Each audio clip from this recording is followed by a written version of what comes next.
All right. So we'll be revising chapter number 1, nature and significance of management, and we will also be discussing some multiple choice questions and very short questions from this chapter as well. So क्या keywords हैं इस chapter में? Chapter is quite big, not a smaller one. So कुछ chapters हमारे BST में काफ़ी छोटे हैं, but this is not a smaller one, although easy I would say, but quite a lengthy one. So let's start with the chapter, nature and significance of management. So what is the meaning of management? So management में हम goals को achieve करना चाहते हैं दो तरीके से, effectively और एफिशिएंटली, ठीक है, विद वर्किंग थ्रू अदर्स. कोई भी मैनेजर अकेला गोल अचीव नहीं कर सकता, उसको उसकी टीम की ज़रूरत है. फाइन. कोई भी स्पोर्ट हो, चाहे क्रिकेट, फुटबॉल, एक सिंगल प्लेयर के बेसिस पे मैच को जीता नहीं जा सकता. We need team work. किसी भी गोल को अचीव करने के लिए आपको सेल्स डिपार्टमेंट की उतनी ही ज़्यादा ज़रूरत जितनी आपको प्रोडक्शन की, उतनी ही जितनी आपको फाइनेंस की. तो सब लोग जब मिलकर काम करते हैं तभी काम पूरा होता है और रिसोर्सेज कम से कम लगते हैं, बिकॉज सेल्स वाले अपनी फील्ड में एक्सपर्ट हैं, प्रोडक्शन वाले अपनी फील्ड में एक्सपर्ट हैं. तो दो टर्म्स जो काफ़ी पॉपुलरली आपके पूरे ही बीएसटी के कोर्स में यूज़ करी जाएंगी वो है इफेक्टिवनेस और एफिशिएंसी. इफेक्टिवनेस में टीचर्स बोलते हैं टी से टाइम याद कर लो, एफिशिएंसी में सी से कॉस्ट याद कर लो. काम टाइम पे हो रहा है तो आप इफेक्टिव हो, काम कम कॉस्ट में हो रहा है, रिसोर्सेज कम से कम लग रहे हैं तो आप एफिशिएंट हो. काफ़ी बार क्या होता है, इफेक्टिव होना आसान है, मतलब काम जैसे भी कर लो, चाहे नाइट शिफ्ट लगाओ, चाहे डबल ट्रिपल कॉस्ट करो, खर्चा करो, तो it's easy to be effective.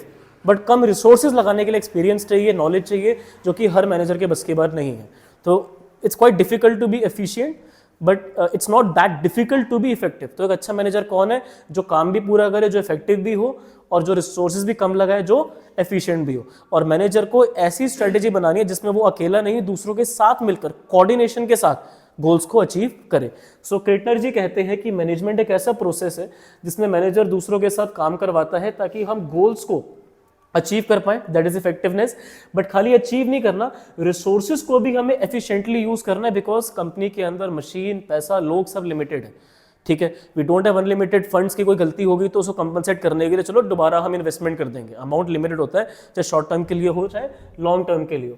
अब देखो, लोगों की प्रेफरेंसेस चेंज होती रहती है एनवायरनमेंट में. गवर्नमेंट कभी कोई नए रूल लेकर आ जाती है, कभी मार्केट में कोई नई टेक्नोलॉजी इंक्लूड मतलब स्टार्ट हो जाती है.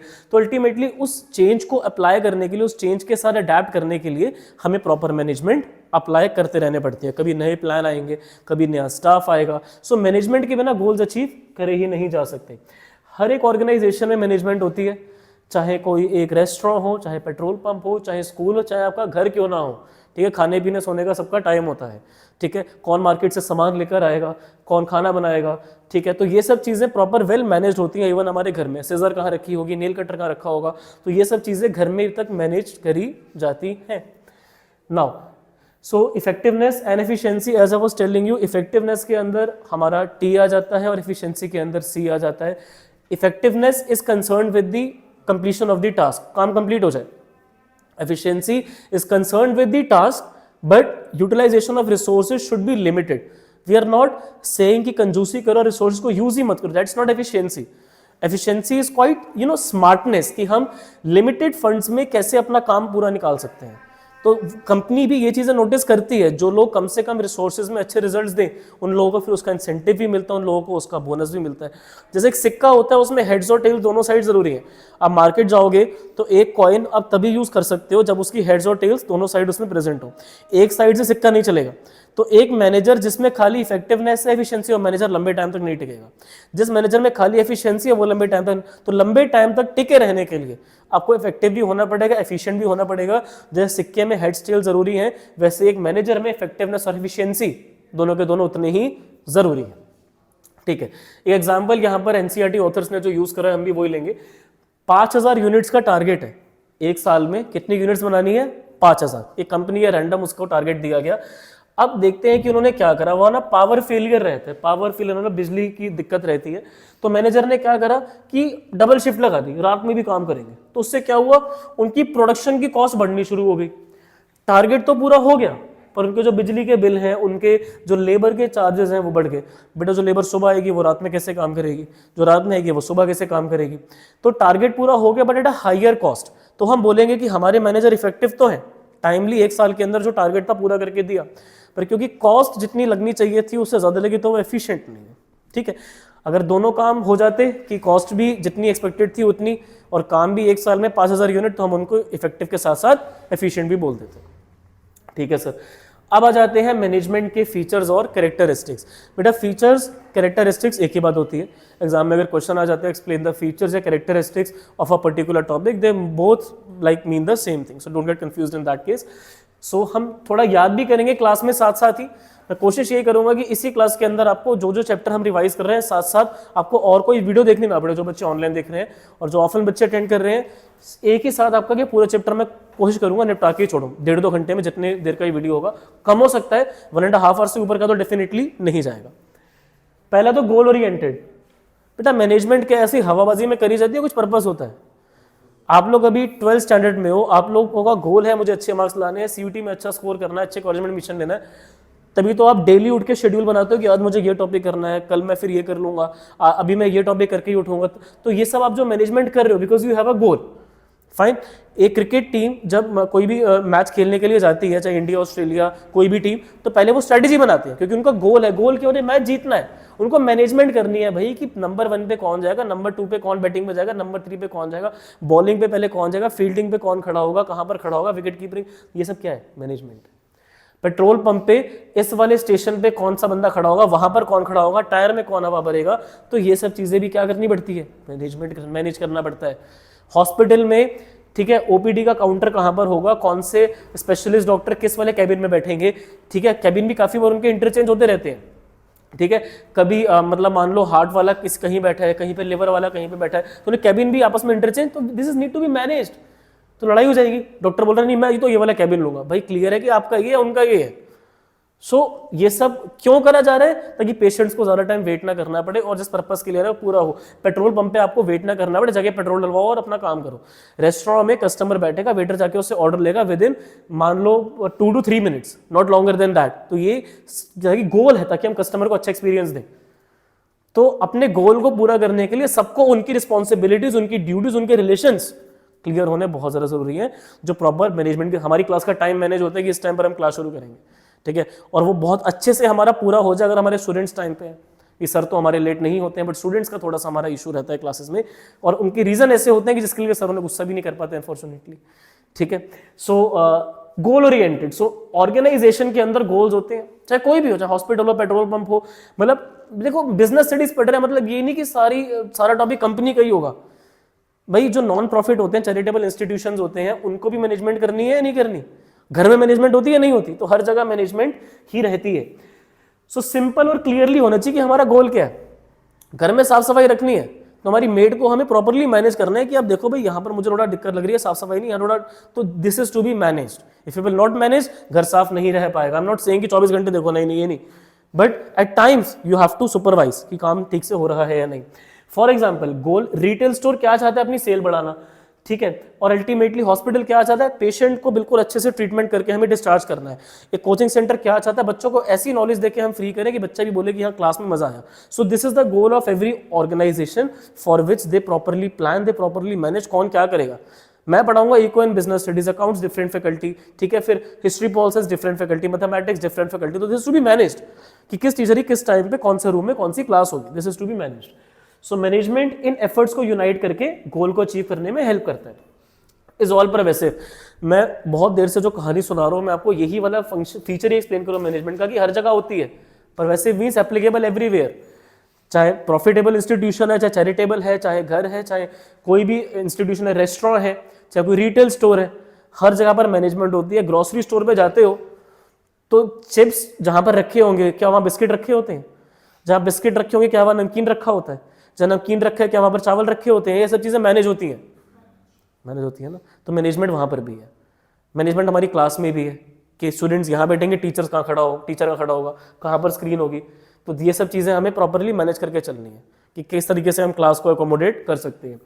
सो अल्टीमेटली हर जगह होगी, भाई हॉस्पिटल है, स्कूल है, पेट्रोल पंप है, मैनेजर हर जगह पर मैनेजमेंट करते हैं, बट जिस तरीके से करते हैं वो अलग है भी। हर जगह का देखो अपब्रिंगिंग लोगों की अलग है, रिलीजियन डिफरेंट है, कल्चर अलग अलग है, हिस्ट्री बैकग्राउंड अलग अलग रह चुकी है हर कंट्री की, इंडिया है चाहे जापान जर्मनी, तो थोड़ा डिफरेंसेस आ जाते हैं कल्चर की वजह से। ट्रेडिशन, हिस्ट्री हमारे यहाँ थोड़ा बहुत लेट हो जाता है तो कोई इतना बुरा नहीं मानता, बट जापान में आपके लिए 1 सेकेंड भी काफी ज्यादा वो कंसीडर करते हैं, ठीक है। सो अगर लेट कोई हो गया तो अल्टीमेटली हर जगह मैनेजमेंट डिफरेंट तरीके से करी जाती है। नंबर थर्ड, मल्टी डायमेंशनल, एक फॉर्मूला लिखूंगा मैं यहां पर अभी, management of work plus management of people is equal to management of operations. Short में लिख रहा हूं मैनेजमेंट को, management of people plus management of work is equal to management of operations. ठीक है, अब एग्जांपल लेते हैं हम एक रेस्टोरेंट का, वहां पे हमें लोगों को मैनेज करना है या नहीं करना है? हमें वहां पर गार्ड को बोलना है कि जैसे ही कोई भी कस्टमर आपको अंदर एंटर करता हुआ देखे, immediately open the gate and salute them और से नमस्ते और से व्हाटसोएवर। तो वो क्या, वी आर मैनेजिंग। वेटर को बोलना है 2 मिनट के अंदर बैठने के ऑर्डर लेकर आओगे तुम। शेफ को बोलना है कि ऑर्डर आते ही 15 to 20 minutes at max table पे खाना आपको सर्व कर देना है। So this is their duties, responsibility, they are to be cleared with that is management of the people. They should know what they have to do, उनकी duties है। And we also have to manage the work, किस quality का खाना उनको सर्व करा जा रहा है, उनकी कंप्लेंट्स वगैरह तो नहीं है, क्या सिक्योरिटी गार्ड अपना वर्क ढंग से कर रहा है, what he has to do, उसकी एक्चुअली क्या ड्यूटीज़ हैं उसकी, क्या वेटर की ड्यूटीज़ है, ठीक है, क्या अल्टीमेटली शेफ की ड्यूटीज़ है, क्या कैशियर की ड्यूटीज़ है। तो हमें काम पता होना चाहिए भाई कि होटल में काम होना क्या क्या है। तो ये एक्टिविटीज़ की भी तो लिस्ट रेडी होनी चाहिए ना। अगर आप एक वेटर को लेके आ रहे हो तो उसको ये थोड़ी बोलोगे आपको वेटर का काम करना, उसको समझाना पड़ेगा, उसकी ट्रेनिंग करनी पड़ेगी, उसको वर्क पूरा एक्सप्लेन करना पड़ेगा, ये आपका वर्क है।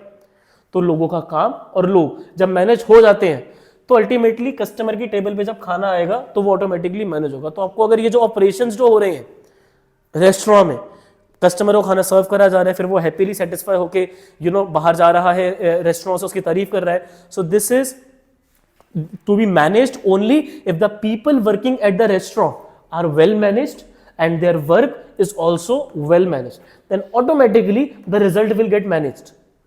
हॉस्पिटल में पेशेंट का ट्रीटमेंट तभी ढंग से हो पाएगा अगर डॉक्टर्स टाइमली आए, अगर वो हर एक पेशेंट को सिंसियरली अटेंड करें, और अगर किसी पेशेंट डिससेटिस्फाइड है तो उस वर्क को टीम हैंडल करेगी, what went wrong, then only hospital will get good rating on Google and hospital will be overall considered as a good fine place to get treatment अगर वहाँ पे overall patient satisfied है जो भी वहाँ treatment के लिए जा रहे हैं। एक रेस्टोरेंट में कस्टमर तभी सेटिस्फाई होगा उसको टाइम से फूड सर्व करा जाए, जब उसको टेस्ट वहाँ का अच्छा लगे, क्वालिटी एंड हाइजीन वहाँ पर मेंटेन रहे, वहाँ का एम्बियंस उसको ठीक लगे और उसको वहाँ पे रिस्पेक्ट मिले। सो एज अ रिजल्ट वहाँ पर आपको लोगों को मैनेज करना है जो वहाँ पर सर्विस दे रहे हैं, एंड आपको उनके काम को क्लियर बताना है कि आपका ये काम है, इससे ज्यादा आपका काम नहीं है। किसी कस्टमर को अगर खाने में कोई कंप्लेंट है, वेटर वहां से बहस नहीं करेगा, शेफ को बुलाओ वो बात करेगा। तो उनका वर्क उनको बताओ कि आपका ये वर्क है, आपका ये वर्क है, that is to be clear. So I believe this is clear कि जब आप लोगों को मैनेज करोगे, उनको उनका काम मैनेज करवाओगे कि भाई आपका ये, उनको क्लैरिटी दो, देन ऑटोमेटिकली ऑपरेशंस जो भी काम जिस इंस्टीट्यूशन में होना है वो परफॉर्म हो जाएगा। ठीक है सर, तो इसीलिए इसको बोलते हैं मल्टी डायमेंशनल। 3 डायमेंशन हो गई, इसमें एक वर्क हो गई, एक पीपल हो गया, और रिजल्ट क्या हो गया इसका, ऑपरेशन हो गया। चलो आगे, मैनेजमेंट इज कॉन्टिन्यूअस प्रोसेस। बेटा गोल बनते हैं हफ्ते के, 10 दिन के, महीने के, 6 महीने के, टाइम पूरा होने के बाद फिर से दोबारा मैनेजमेंट करनी पड़ती है, नए प्लान, नई ऑर्गेनाइजिंग, नया स्टाफ आएगा, फिर उनको मोटिवेट करो, फिर टाइम टू टाइम चेक रखो कि जो आपका गोल है वो अचीव। तो एक साइकिल का टायर घूमता है ना, वैसे ही मैनेजमेंट का प्रोसेस भी घूमता है। ठीक है, सबसे पहले आपका आ गया प्लानिंग, फिर आपका बेटा कौन सा आएगा, ऑर्गेनाइजिंग, फिर आपका आ जाएगा स्टाफिंग, फिर डायरेक्टिंग, फिर कंट्रोलिंग, एंड ये चीजें रेगुलरली ऐसे घूमती रहेंगी। जब तक ऑर्गेनाइजेशन एग्जिस्ट करेगी तब तक planning, organising, staffing, directing and controlling will keep on going throughout the existence of the organisation. So management is a continuous process, it never ends until the organization exists, management will be there. The next one, management is a group activity. ये भी मैं बहुत देर से cricket team वगैरह के example से explain कर रहा था कि अकेला एक बंदा गेम नहीं जितवा सकता, अल्टीमेटली एफर्ट सबका लगता है। ये इंपॉर्टेंट नहीं है किसका एफर्ट छोटा है या बड़ा है, इंपॉर्टेंट ये है कि एफर्ट है। Even a small contribution helps a lot, 1-2 run से भी मैच पलट जाता है। सो अल्टीमेटली मैनेजमेंट में अगर कोई गलती सेल्स वालों से छोटी मोटी होगी, प्रोडक्शन वालों ने अगर अल्टीमेटली डिजाइन ऐसा रखा कि प्रोडक्ट फ्री भी बिक रहा है, सेल वालों ने मान लो कि डील ज्यादा क्रैक नहीं करी, बट आपका ऑफलाइन में कैप्चर इतना अच्छा है, डिजाइन इतना अच्छा है प्रोडक्शन का कि people are already ready to buy your product, that is why management is a group activity. अगर कहीं किसी डिपार्टमेंट से छोटी बहुत कोई गलती वगैरह भी हो जाए तो बाकी डिपार्टमेंट उसको ओवरकम कर सकते हैं। So they have to work in a team, क्योंकि भाई हर बंदा अलग इंटरेस्ट का है, हर बंदे का नेचर अलग है, हर बंदा अलग बैकग्राउंड से आता है, तो उनको इन एन ऑर्गेनाइजेशन यूनाइट होके कॉमन इंटरेस्ट के लिए काम करना है। They are not working for themselves but for the organisation, then only उनकी सैलरियां टाइम पर आएंगी, उन लोगों को अल्टीमेटली सेटिस्फेक्शन मिलेगी और उन लोगों को रिकॉग्नाइजेशन तभी मिलेगा जब वो मिलकर काम करेंगे। अगर वो लोग इंडिविजुअली रहेंगे, नहीं हमारे ऐसा नहीं है, तो अपने घर जाओ ना। आप अगर ऑर्गेनाइजेशन में आ रहे हो तो ऑर्गेनाइजेशन का पार्ट हो, आप उससे अलग नहीं हो। हाँ, अगर कुछ चीज आपको ऐसी लगती है जो कि अगेंस्ट द सोशल इंटरेस्ट जा रही है तो वहां पर आप वॉइस रेज करो और वहां पर आप अपना पॉइंट वैलिड करो। ऐसे ओवरऑल ऑर्गेनाइजेशन को ही इन सजेशन से बेनिफिट दिया जा सकता है, but you have to consider, you have to give priority to the overall interest rather than your own interest. ये प्रिंसिपल्स में भी हम पढ़ेंगे इन टॉपिक्स के बारे में। फिर management is a dynamic function, time to time आपको कुछ चेंजेस लाने पड़ेंगे। अगर एम्प्लॉइज टाइम पर नहीं आ रहे तो अब उनकी सैलरी में कुछ कट करना शुरू कर दो। उनको बोलो कि अगर आप एक महीने में 3 बार से ज्यादा बार लेट हो गए तो आपकी सैलरी का हम 2% कट करना शुरू कर देंगे with every time you are late. 3 से 4 बार समझ में आता है भाई ट्रैफिक है, काफी बार कुछ हो गया, but longer than that is unaccepted. फिर वो आप जानबूझ के काम कर रहे हो, या फिर आप थोड़ा टाइम से पहले निकलो अगर आपका डिस्टेंस ज़्यादा है तो व्हाट्सोएवर। तो you know these things are dynamic. जब प्रॉब्लम आएगी तो हम अकॉर्डिंगली उसके लिए कोई एक्शन प्लान रेडी करेंगे। अब अगर गवर्नमेंट ने टैक्सेस बढ़ा दिए उन प्रोडक्ट पे जो हम मार्केट में बेच रहे हैं तो हमें अपने प्राइस लेवल्स में भी चेंजेस करने पड़ेंगे, ठीक है। अगर सपोज करो मार्केट में नई मशीन आ गई और आपके कंपेटिटर्स वो वाली मशीन यूज कर रहे हैं तो एट द अर्लीस्ट आपको भी वो टेक्नोलॉजी अपनी इंडस्ट्री में लेकर आनी पड़ेगी, अपनी फॉर्म में लेकर आनी पड़ेगी, सो दैट आप उनको कम्पीट कर पाओ। अगर कस्टमर की प्रेफरेंसेस चेंज हो रही हैं, बेटा पहले आदमी स्टीम मोमोज खा लेता था, बट आजकल बेटा तंदूरी क्या, फ्राई क्या, आजकल तो बेटा चॉकलेट मोमोज क्या क्या नहीं आ रहा है मोमोज के अंदर। तो जो रेस्टोरेंट्स की वेरिएशन नहीं रखेगा उनके सर्वाइव करना मुश्किल है। आज के टाइम पे जिन रेस्टोरेंट्स के अंदर आजकल के जो मतलब यंग जनरेशन के बच्चे पसंद कर रहे हैं वो चीज़ें, अगर वो जो कैफे चल रहे हैं आजकल, वहाँ पर बेटा मेन्यू में क्या दाल मखनी शायद नहीं होता है बेटा, वो लोग सैंडविच रखते हैं, बर्गर रखते हैं बेटा, ठीक है। अल्टीमेटली वहाँ पर आप लोगों को डिफरेंट टाइप्स की बेटा बेवरेजेस मिलेंगे जो कि आपको एक नॉर्थ इंडियन रेस्टोरेंट में या साउथ इंडियन रेस्टोरेंट्स में ये सब चीज़ें जनरली नहीं मिलती हैं, जो फैमिली रेस्टोरेंट्स की हम बात कर रहे हैं। अब रेस्टोरेंट ज़्यादा हो गया, में कैफे ज़्यादा है, कैफे बहुत ज़्यादा हो गए। अगर स्पेशली अर्बन सिटीज़ में जाओगे तो there are more cafes as compare to, तो डायनेमिक्स है। जो बिजनेस इन डायनेमिक को समझेगा वही चल पाएगा। अब अगर मैं बोर्ड पर एक एक चीज़ लिखूं तो कितना ही टाइम मुझे लग जाएगा एक एक चीज़ समझाने में। अब स्क्रीन का जमाना है आजकल, ठीक है, सब कुछ आ जाता है, मेरा भी काम आसान है। तो ये डायनेमिक्स को जितना जल्दी आप अडेप्ट करो उतना आसान आपके लिए मैनेजमेंट करना रहेगा और उतना ज़्यादा एफिशिएंट भी होगा, बढ़िया रहेगा। इनटेंजिबल फोर्स, बेटा क्या मैनेजमेंट को कोई देख सकता है? मैनेजमेंट को फील कर, टीम मैच जीत रही है तो उन्होंने मैनेजमेंट बढ़िया रखी। जो बैट्समैन ओपनिंग कर रहे थे, जो मिडल पे आए, जो फिर बॉटम पे आए, जो बॉलर पहले आया, तो उनकी मैनेजमेंट बढ़िया रही। अगर एक हॉस्पिटल ज्यादातर पेशेंट्स को अच्छे से ट्रीट करके डिस्चार्ज कर रहा है हॉस्पिटल, तो वहां पे मैनेजमेंट बढ़िया है, मतलब टाइम से उन लोगों को प्रिस्क्रिप्शन भी दी जा रही है, टाइम से उनको दवाइयां दी जा रही हैं, ठीक है। अगर एक कोचिंग सेंटर से रिजल्ट अच्छा आ रहा है तो वहां पर मैनेजमेंट अच्छी है। सिर्फ अच्छा पढ़ाने से अच्छा रिजल्ट नहीं आता, अच्छी मैनेजमेंट से अच्छा रिजल्ट बनता है। तो एज अ रिजल्ट आप लोगों को भी अंडरस्टैंड करना है, मैनेजमेंट खाली टीचर के पर्सपेक्टिव से नहीं, अच्छा पढ़ा दिया नंबर, बच्चों को अच्छा पढ़ना पड़ता है, ठीक है बेटा। अगर कोच ट्रेनिंग दे, बेटा कोई भी कोच गलत ट्रेनिंग नहीं देता है, ठीक है। जो फर्क पड़ता है वो पड़ता है कि एफर्ट आप लोगों ने कितना उसके अंदर डाला, ठीक है। एक सेकंड, हाँ नितिन, एक मिनट बेटा, अभी लेक्चर रिकॉर्ड हो रहा है, after once we are done फिर मैं क्लियर करता हूँ, आगे कंटिन्यू करो उसको, ठीक है। Now we were discussing about the intangible. So अगर आपके गोल्स अचीव हो रहे हैं, सो अल्टीमेटली आप दिखा सकते हो कि मैनेजमेंट अच्छी हुई है। अगर एक कोचिंग सेंटर में रिजल्ट अच्छा है तो बच्चों ने भी अपना काम उतना ही ढंग से करा जितना अच्छे से काम टीचर ने करा। अगर एक टीम फुटबॉल मैच जीत रही है तो उनके कोच ने जितनी मेहनत करी उनकी टीम ने भी उतनी ही मेहनत करी, तब जाके गोल अचीव हो पाता है। खाली अच्छी कोचिंग से मैच नहीं जीता जा सकता, खाली अच्छी टीचिंग से रिजल्ट अच्छा नहीं लाया जा सकता। जितना एफर्ट आप लोग डालोगे उतना ही एफर्ट अगर हम डालें तब जाके रिजल्ट बनता है। सो अल्टीमेटली इनटेंजिबल, ये ना तो आप देख सकते हो ना तो मैं देख सकता हूं, तो वो तो जब रिजल्ट आ जाएगा। और अगर आप लोग मुझे आके बोलते हो कि सर आपकी वजह से सर हमारे मार्क्स आ गए, तो मैं आप लोगों को क्या जवाब दूंगा? आप लोगों ने पढ़ाई करी। आप लोग बोलोगे सर आपने मेहनत करी, और हम दोनों की जगह बिल्कुल ठीक है। तो वो हम एफर्ट जो आपने घर पे इतनी टाइम लगाया वो ना तो मैंने देखा, ठीक है, और मैंने आप लोगों को पढ़ाया, मैंने लेक्चर्स को रिकॉर्ड करा, पर क्या आप लोगों ने मेरे वर्ड्स को देखा? क्या आप लोगों ने मेरी मैनेजमेंट को देखा कि ये टाइम है, वो उस टाइम पर क्लास है? ये बेटा इसको कोई देख नहीं सकता, इसको सब हम फील कर सकते हैं once the outcome is decided. एक कंपनी जो प्रॉफिट पे है उसमें नई नई जॉब अपॉर्चुनिटीज क्रिएट हो रही है, ग्रोथ हो रही है, एक्सपैंड कर रहे हैं, तो क्या समझ में आ रहा है कि वहां पे जो मैनेजमेंट है वो ढंग से करी जा रही है।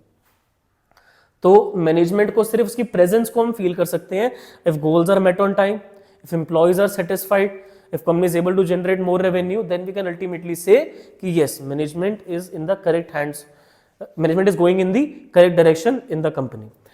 ठीक है, so these are the features of management, इसको हम याद रखेंगे। एमसीडी गंदी गैस पाइपलाइन, वैसे अल्टीमेटली जो गैस की पाइपलाइन है वो एमसीडी वालों की होती नहीं है, but no offence to MCD, एक शॉर्ट फॉर्म है, ठीक है।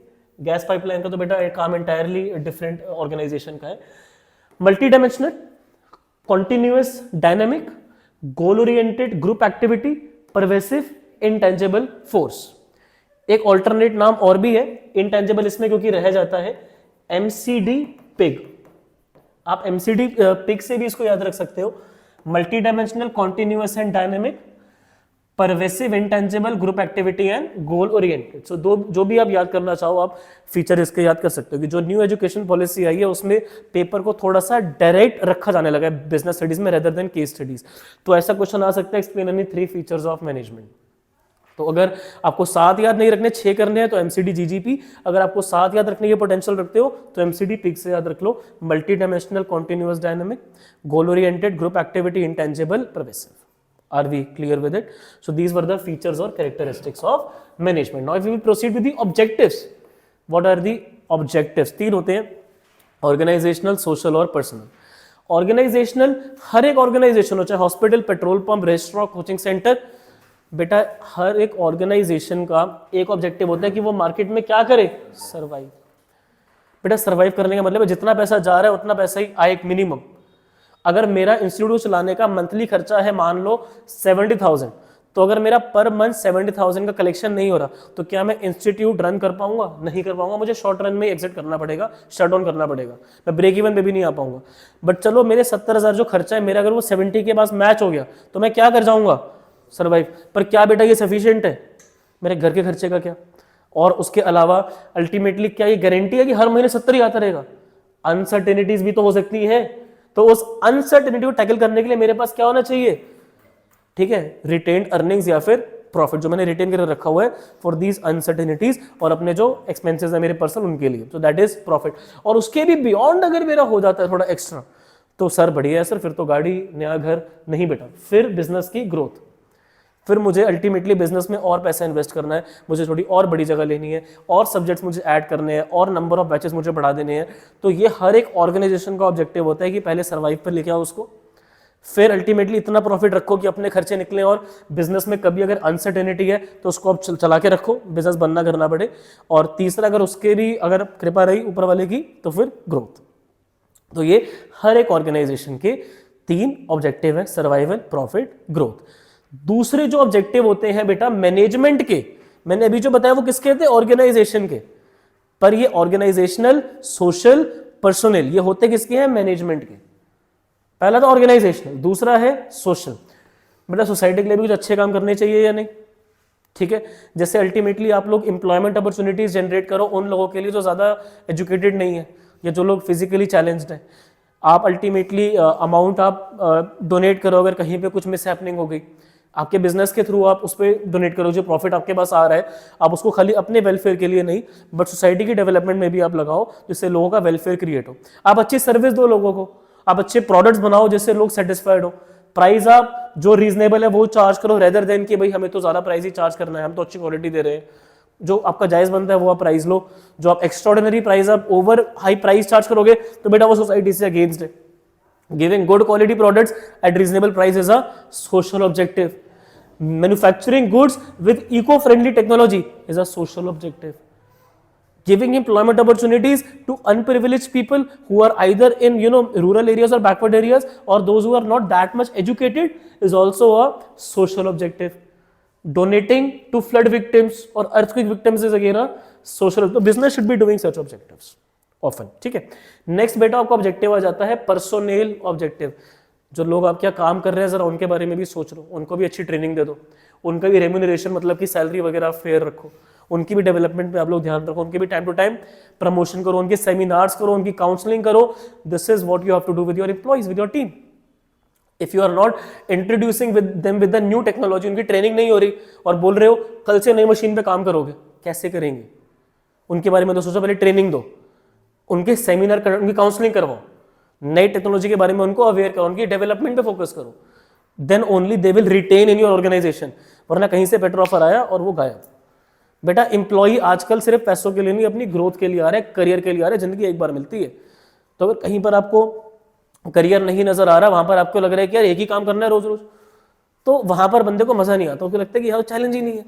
सो जॉब को एनरिचिंग बनाओ कि उसको भी लगे कि हाँ भाई ऐसा काम कर रहा हूं जिसमें मुझे काम करने में मजा आ रहा है। तो वो टॉप मैनेजमेंट का काम है कंपनी की, जो सबसे ऊपर है सीईओ वगैरह, जॉब्स को इस तरीके से डिजाइन करें कि एम्प्लॉयज की टाइम टू टाइम ट्रेनिंग हो, टाइम से उनका प्रमोशन हो और नई टेक्नोलॉजी टाइम आने पे कंपनी में इंट्रोड्यूस टाइमली करी जाए। एंड एज अ रिजल्ट उनके पर्सनल ऑब्जेक्टिव का भी ध्यान रखा जाएगा, क्योंकि अगर उनके बारे में आप नहीं सोचोगे तो वो आपके बारे में नहीं सोचेंगे। तो your staff should be happy. तो ये 3 ऑब्जेक्टिव होते हैं जी मैनेजमेंट के। हम लोगों को मैनेज क्यों कर रहे हैं, उनके काम को क्यों मैनेज कर रहे हैं, ताकि ऑर्गेनाइजेशन टिकी रहे, ताकि हम सोसाइटी के लिए कुछ भला कर पाए, हमारे यहाँ जो लोग काम कर रहे हैं वो सेटिस्फाइड रहे। These are the 3 objectives of management. I hope you all are clear with the objectives. Coming to the importance of management, it's a combination of the features and the objectives. Society के लिए अच्छे काम करना, ठीक है, अपनी organisation को टिका के रखना, प्रॉफिट अर्न करना और अपने एम्प्लॉयज का ध्यान रखना, ये 3 तो इसकी इंपॉर्टेंस है। मैनेजमेंट क्यों करी जाती है, ताकि सोसाइटी के लिए हम कुछ अच्छा कर पाए, ताकि एम्प्लॉयज हमारे सेटिस्फाइड रहे और हमारी ऑर्गेनाइजेशन में प्रॉफिट और एक्सपेंशन और ग्रोथ हो। तो ये 3 जो ऑब्जेक्टिव थे, ये तीनों के तीनों आपकी इंपॉर्टेंस भी है। सर और कौन सी इंपॉर्टेंस है, बेटा मैनेजमेंट से एफिशिएंसी आती है नहीं आती। जब हर बंदे को पता है कि मुझे ये काम करना है तो वो गलतियां कम करेगा। रिसोर्सेज को आपको अगर बेस्ट यूज करना है तो आप एक्सपर्ट को काम पर लगाओ। सेल्स वाले को सेल्स का काम, तो प्रोडक्शन वाले को प्रोडक्शन का, फाइनेंस वाले को फाइनेंस का, उन लोगों का काम आप इंटरचेंज मत करो। कोई अगर MBA करके आ रहा है फाइनेंस में तो आप उसको प्रोडक्शन का काम ऑफर मत करो, तो आपको स्पेशलाइजेशन का बेनिफिट नहीं मिलेगा, वो गलतियां कर सकता है। So what I am trying to tell you is that कि मैनेजमेंट करने से एफिशिएंसी बढ़ती है। हम बॉलर को बैटिंग करने के लिए ओपनिंग में नहीं भेजेंगे, ठीक है, अनटिल एंड अनलेस उसकी परफॉर्मेंस बैटिंग में भी इंप्रूव होगी और प्रैक्टिस करने के बाद। सो मैनेजमेंट से एफिशिएंसी बढ़ती है। और बेटा मैनेजमेंट से आप डायनामिक्स को हैंडल कर पाते हो, जो टेक्नोलॉजी वगैरह में चेंजेस आए, मैनेजमेंट करो, लोगों को ट्रेनिंग दो, तो उससे फिर वो नई टेक्नोलॉजी को अडेप्ट कर पाएंगे। तो मेनली ये 5 मैं कहना चाहूंगा इंपॉर्टेंस है मैनेजमेंट की। सोसाइटी की डेवलपमेंट कर पाते हो आप अल्टीमेटली प्रॉपर मैनेजमेंट को यूज करके अपने जो स्टाफ है उनके गोल्स को पूरा करवाने में हेल्प कर देते हो। बेटा जब तक आपको पता ही नहीं होगा कि आपके स्टाफ में से किसको प्रमोशन चाहिए, किसको ट्रांसफर, कैसे उनके गोल्स को पूरा कर पाओगे। जब तक आपको पता ही नहीं होगा कि किस एम्प्लॉय को बोनस की जरूरत है, आप उसको मोटिवेट कैसे करोगे कि वो एक्स्ट्रा काम करे तो उसको बोनस मिले। तो ये सब करने के लिए आपको मैनेजमेंट करनी पड़ती है। जब तक आप मैनेजमेंट नहीं करोगे आपके गोल्स अचीव कैसे होंगे, आप कैसे सर्वाइव करोगे, आप कैसे आप प्रॉफिट अर्न करोगे। तो ये तीनों के लिए तो मैनेजमेंट चाहिए, ये इंपॉर्टेंस है मैनेजमेंट की। और मैंने 2 कौन सी बताई, एफिशिएंसी बढ़ेगी, गलतियां कम करोगे। और मैंने बेटा जी आखिरी आपको कौन सी बताई इसमें इंपॉर्टेंस, मैनेजमेंट की मदद से आप डायनामिक चेंजेस जो आ रहे हैं इन एंड अराउंड उनको आप अडेप्ट कर पाओगे। जब आपको पता होगा, इंफॉर्मेशन होगी कि अच्छा भाई इस चेंज को ऐसे हैंडल करना है, तो मैनेजमेंट करोगे। तो इसकी शॉर्ट फॉर्म बताऊं, GPS दे। GPS की तो फुल फॉर्म पता होगी आप लोगों को, यहाँ पर वो वाली फुल फॉर्म नहीं है।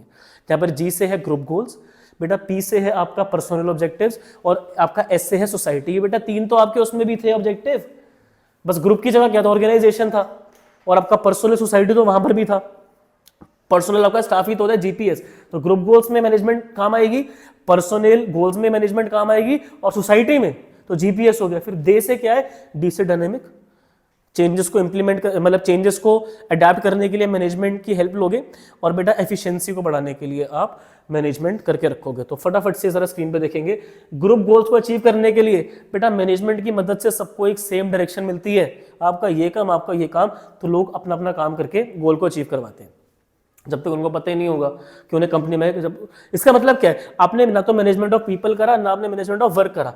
If people are confused what they have to do, so ultimately it can be overcome when they are well aware of their duty responsibilities, when they are clear with their relationships, then only your group goals can be achieved, when people know what they have to do, although they are of different people, सब अलग अलग है भाई, but management से उनका direction same होती है। भाई सेल्स वालों का काम क्या है, सेल्स, चाहे तुम्हारा कोई भी रिलीजन है, तुम्हारी कोई भी कास्ट है, तुम्हारा कोई भी जेंडर है, तुम कहीं से भी उठकर आए हो, तुम काम किस लिए कर रहे हो, सेल्स के लिए। बात खत्म।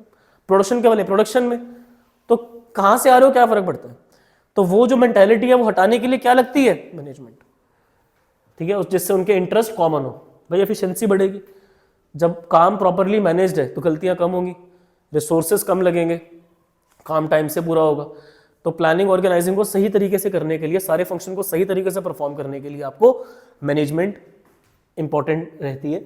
डायनेमिक ऑर्गेनाइजेशन, बेटा जो चेंजेस आते हैं उनको इंप्लीमेंट करवाने के लिए मैनेजमेंट करनी पड़ती है। नई मशीन लाओ आप एक बार फैक्ट्री में, ना वर्कर्स आके प्रोटेस्ट करें कि क्यों लेकर आ रहे हो, जो नई जो मशीन है पता नहीं कैसे उस पर काम होगा, हमें उस पर समझ में आता है या नहीं आता है पता नहीं, जो मशीन अभी चल रही है let it be, because they're in comfort zone, they want to use the conventional technology जिसमें कन्वीनियंट है, जो पुराने टाइम से चल रही है, जिस पर वो काम कर रहे हैं।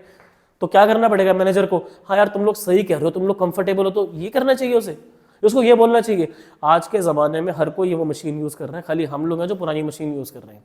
और आप लोगों को सीधा मशीन पे भेजने के पहले आप लोगों की 1 हफ्ते की ट्रेनिंग होगी और 1 हफ्ते के आप लोगों को पैसे भी दिए जाएंगे, साथ साथ काम भी होगा, ऑन द जॉब ट्रेनिंग चलेगी और आप लोगों की ग्रोथ के लिए अच्छा है। कल को अगर आप में से किसी को प्रमोशन चाहिए तो आपको नई वाली मशीन चलानी आनी चाहिए, तब जाके लोग मानेंगे। ये जो मैंने बोला अभी क्या चल रही है, मैनेजमेंट चल रही है। जो सुपरवाइजर है वो अपने वर्कर को मैनेज करने की कोशिश कर रहा है कि सुन लो बात, तुम्हारे भले के लिए हो रहा है जो हो रहा है। So this is how management can help you to introduce the changes. फिर helps in achieving personal objectives.